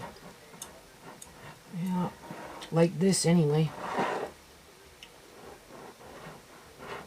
If our governments weren't doing what they're doing, and what they've been doing in partnership with that organized crime, organized religion, people. Yeah. Maybe I wouldn't be such a nervous wreck about it. Well, maybe.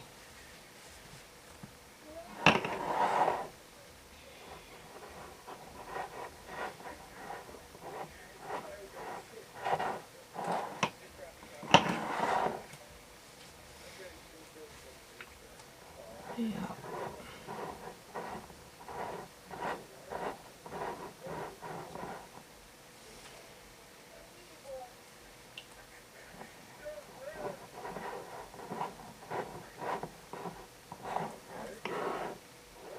So just make sure you give your rings a good wipe down.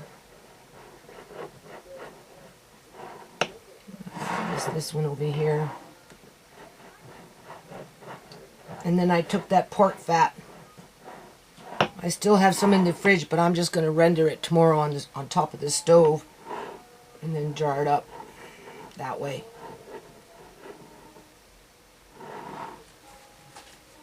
And I'm done. You can see. So I guess we'll find out what happens.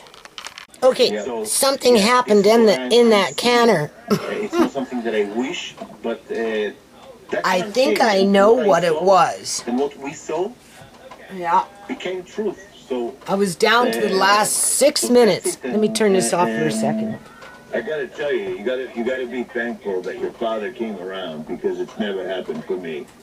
yeah, He went for hook, line, and sinker. I know, my friend. I saw in your show. I know. I saw, and I saw how. Okay. I was thinking about this. Now, the first time I did this with the grease, okay, it handled the 75 minutes. All right? Now, mind you, some of these salmon jars were a little too high on the headspace. Either or, that bacon grease in those 125 ml jars, which is about a quarter cup or whatever it is, half a cup, I don't know. Anyway, honestly, they don't need to be in the pressure canner for 75 minutes. They just don't. But I was just trying to keep it simple for myself, okay? And because I had done it before, I thought I'd just do it again. I didn't necessarily, in my mind, I'm like, oh, Judy, just keep them out and just pressure can them for 20 minutes and they'll be good. Even if you even need to. But if you want to, okay, but either or. Anyway, what happened? So, of course, I'm standing here and I'm telling myself, this is it, I'm done. I'll do the fish in the next week or two. Okay, I'm start putting my pots away and stuff. Like, I'm just fed up with this crap already. right? I got other things to do still when it comes to quote unquote food prep, but when it comes to canning, like, I'm just tired of it, and you know, my eyes are cooking all the time here. All right, Andre, will you turn that down, please? Yeah, sure. Okay. All right, so I'm down to the last 6 minutes.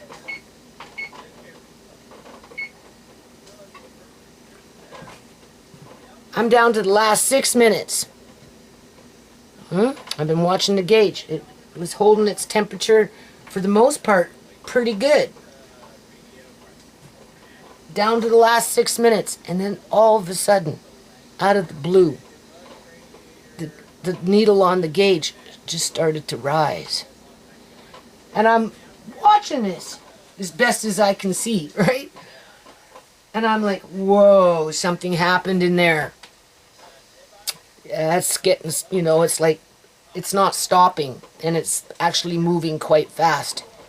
And it's halfway between 10 and 15, and of course I turned down the heat, but it's still rising, so I turned down the heat some more, and it's still rising. Oh, I'm telling you, I ended up just turning off the heat, okay? Because, honestly, I think a jar released a whole bunch of grease, whether it was one of those small jars or a salmon jar, and for whatever reason, that grease obviously leaked to the bottom, and because it's so hot, right, it just started to heat up in there like fast. And so I turned off the heat completely because I was turning it down, but it wasn't working. And I'm like, holy shit. And it's not like you can pick up a canner at that time. Now, that's the thing about, this is why I think these other countries don't want a pressure canner to be a, you know, an available appliance, because they can be very dangerous. You know, and I'm like, holy shit, like, we don't, you know, just turn off the heat. Now, the nice thing about a canner, if you ever find yourself in this situation and you see that needle moving for whatever reason, and you're turning down the heat, and it's not making it stop and start slowing down, which normally that's what it would do, but for whatever reason, you know, is that oddball that just wants to keep going to the moon, that's when you just turn off your burner. Just turn off your burner. Don't panic. Okay? Turn off your burner. Don't try and move your canner, because if you move your canner, that little jiggly thing is going to start spitting and rocking, and it's going to scare the shit out of you. And if for whatever reason it should fly off because of, who knows, you're in big trouble, okay? So if for any reason you find yourself in this situation where you're standing here and you see your needle rising towards 15 way too fast, and you're turning down the heat, and it doesn't want, you know, it's not going in the opposite direction, it's still getting hotter and higher, right? I'm telling you, just turn off the burner. And within less than a minute, okay, it took a while for it to start, you know,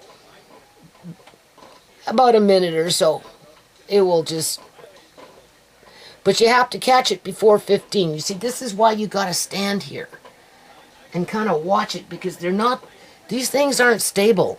Like, it's really hard to make them stable and have them hold their temperature.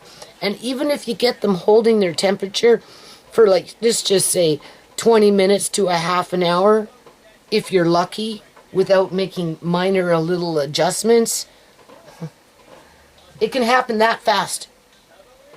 So, what do I think happened inside of the canner? Because first of all, I didn't hear anything. If a jar broke in the canner, I would have heard it. So I don't think a jar broke. I don't think so.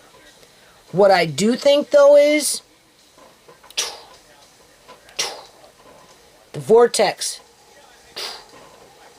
And then that grease went down to the bottom where the heat was. And because it was grease, it just heated up the canner really fast. And if I wouldn't have been standing here, because I stand here, basically, I don't like it. That's why I'm putting this shit away. I'm tired. I've done enough already, except for maybe the fish.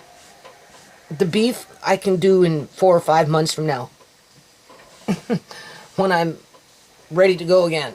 Other than that, I don't really care. No, because I'm just tired. There's other things I want to do, but I just want you to keep that in mind. And if I was to ever do this again, well, it depends.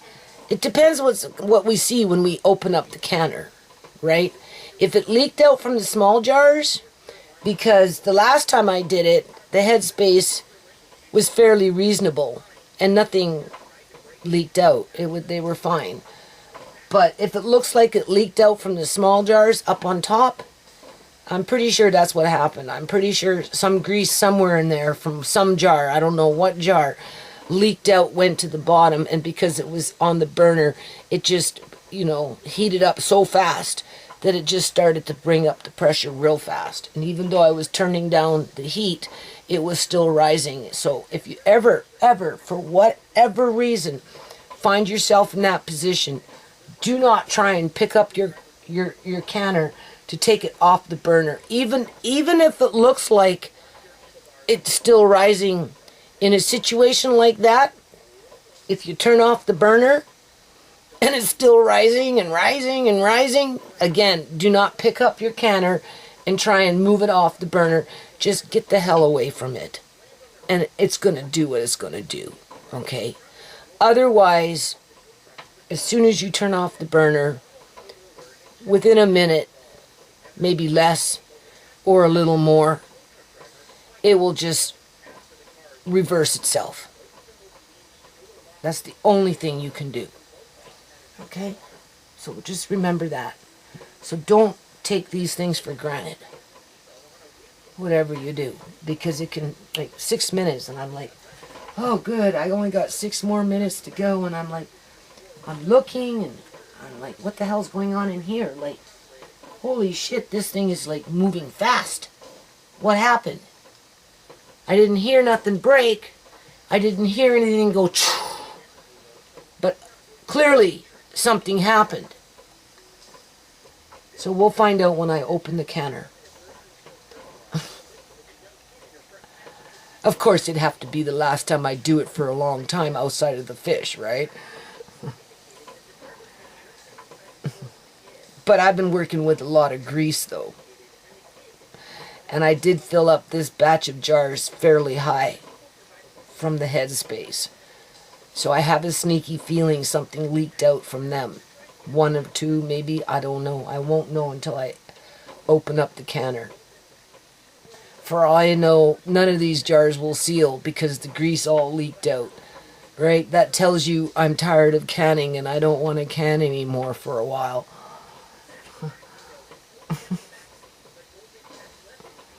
But that's good to know, though, if you're inexperienced and you don't know how these things are, and if that happened to you for whatever reason, you would panic. And your first instinct, my first instinct, was to pick up the canner and move it, but my experience told me, no, don't do that. Because if this thing gets jarred, it's going to spit. And God forbid if it pops off. Because if it pops off, that's a lot of freaking pressure in that canner. And it's going to blow your bloody lid. Okay? And it can throw the canner on you. Canners like this can literally kill people if they don't put holes in the roof. So the only thing you can do is turn off the heat and give it enough time for it to start to go down. And even then it's going to take 30 seconds up to a minute with it still rising before it will reverse itself. Or, depending on where you catch it, you might have to just get the hell away from it and take your chances. I'm just saying, right? The one good thing about these things that I can confirm is once you turn off the heat, it's not long before they drop. But it still takes a long time for the pressure in the canner to become, normal, where you can actually open the lid. You can't open the lid until that drops down, and even then, don't open your lids too soon, because if you do, you get this.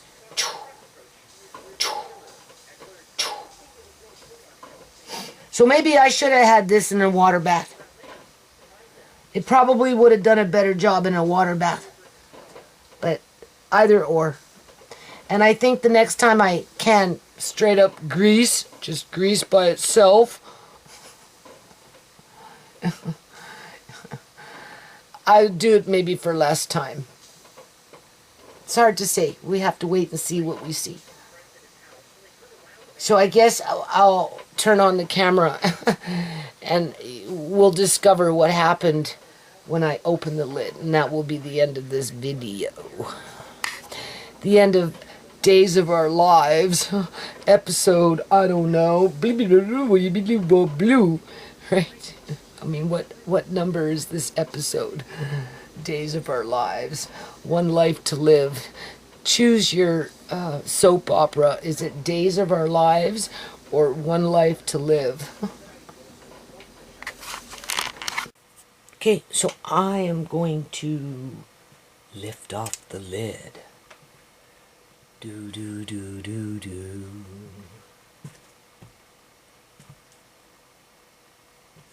It's like 2:40 in the morning. I left it a little longer, and then I pulled off that little black thing and left it a little longer. And then I cracked the lid and gave it a little lip like that, and then I left it a little longer. So it's had some time here now, so it should be okay. I'm afraid to look.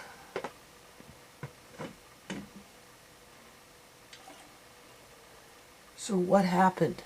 What made that just go shh? Ready to take off to the moon? I'd like to know.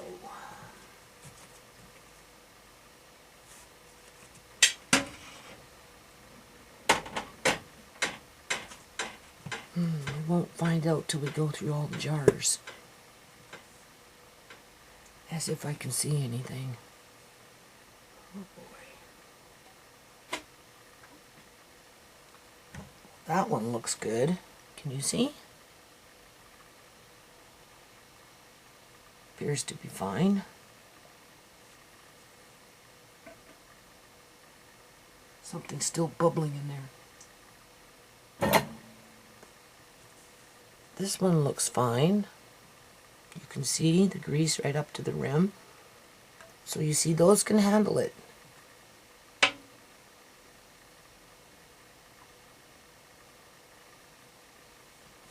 This one's fine. Nothing siphoned out of that one. You can see that. Right?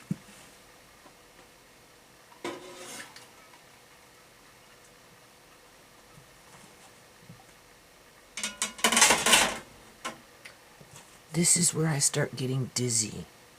Like really dizzy, because I'm tired. Something boiling in here. I hear it boiling. I don't want nothing popping off in my face here.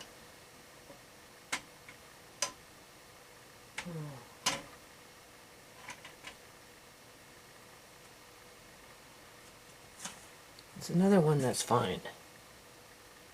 Okay.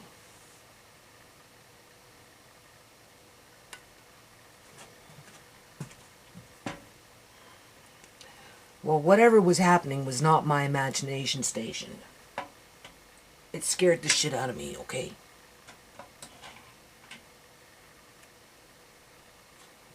Another one that's fine. You can see that. So these held up to 75 minutes. Very good in the pressure canner.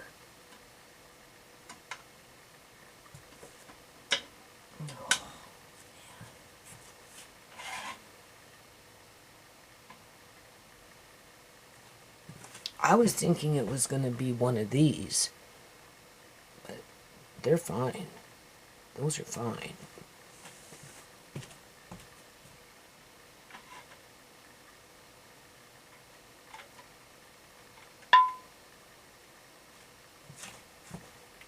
Fine.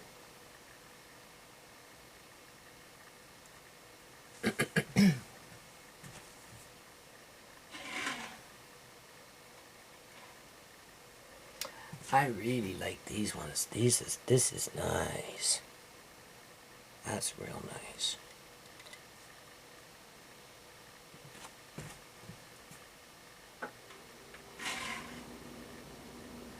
Now we're getting into the jars. We'll know more.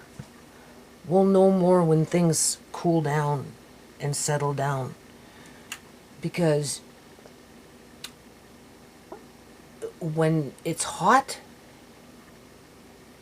it looks like it's to the rim, but when everything cools down and settles down, no, shit drops. Yeah, you think you stop that from happening, but you find out oftentimes that you didn't. Right? Oh my lord. Slippery, what's the matter? Oh, I don't want to be dropping no jars. This one's nice.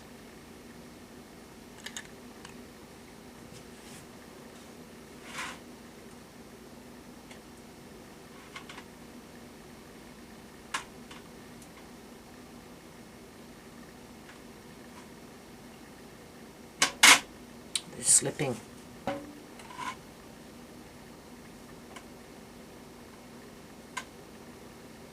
It's because they're greasy. Gotta grab them lower down.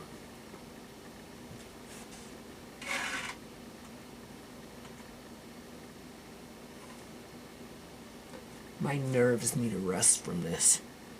Yeah, seriously.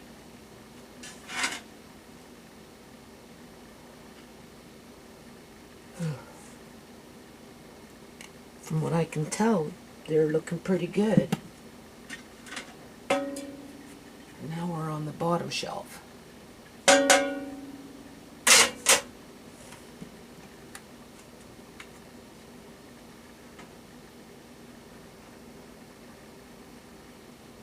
Something's sizzling in here. I don't know what.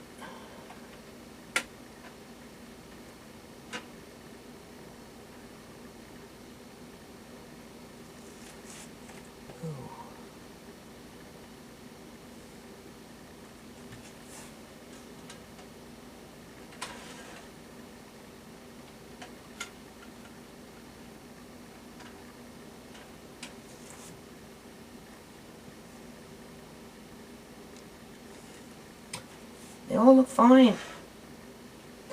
And honestly, it doesn't look like there's a lot of grease in there.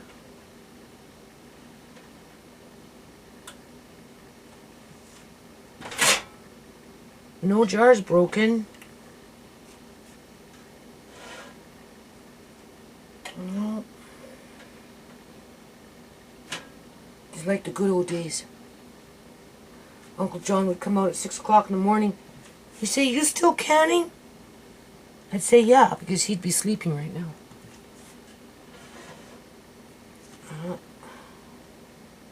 I'd be doing this at 6 in the morning. Because sometimes it happens that way. Right? Especially when you have a lot of vegetables and shit. You just gotta keep going at it.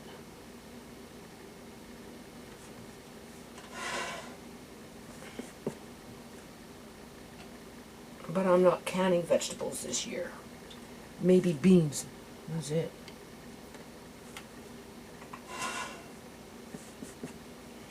One more.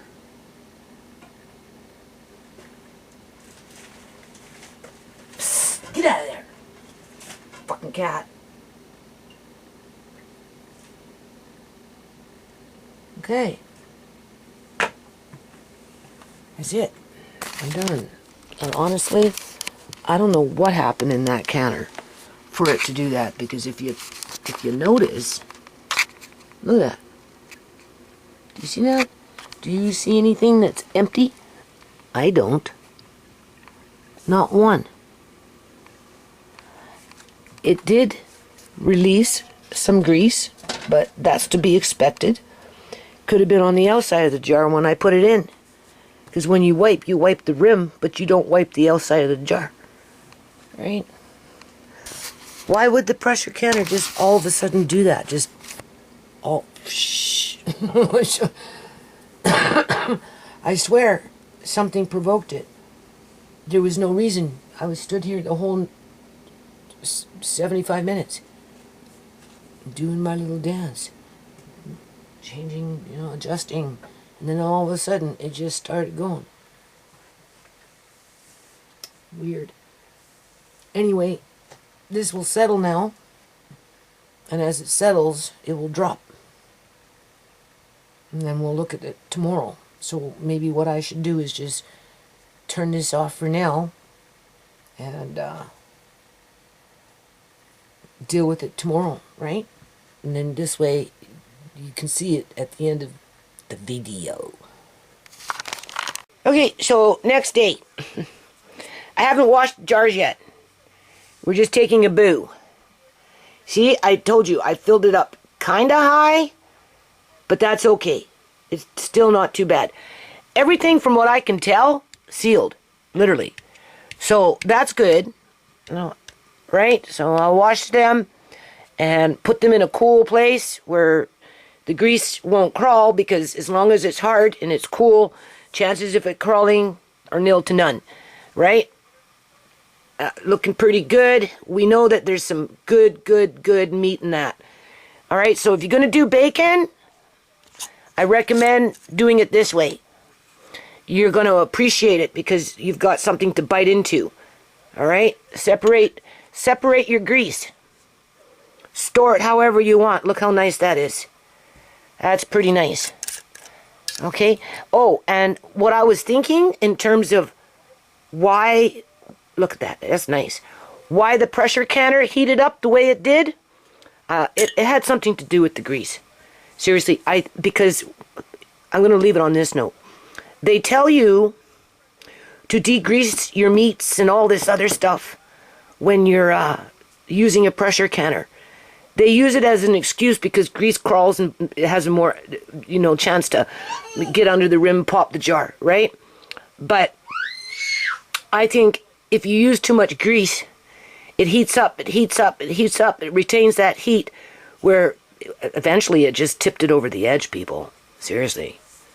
That freaked me out last night, okay? There was no reason for it. Not one single jar dropped.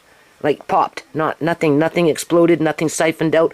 Very little. There's hardly any grease in this pot. Look, you can't even see that much grease in here. So, what made it heat up so fast? The grease in the jars. I mean, look at that. There's hardly any grease in there, considering all things said, in terms of how much I actually used. Right? I mean, you can see it piled there. Either or. That's why I think some countries, because you don't know these things until it happens, right? I think that's maybe why some countries just ban pressure canners altogether and consider them an unsafe appliance, because if I wasn't standing there, it was rising up so freaking fast. So if you do this in a pressure canner, be aware of that and stay with your pressure canner. I told you what to do. Just turn off the heat. Don't try and move the pressure canner. And if it looks like it's still rising, just get the fuck away from it. Other than that, it will quickly, within a minute, it will start to go down. Okay, that's your only option. Turn off the heat if for any reason you're finding it going like this. Okay, and the only reason it would have done that is because the grease itself was retaining the heat. Okay, now we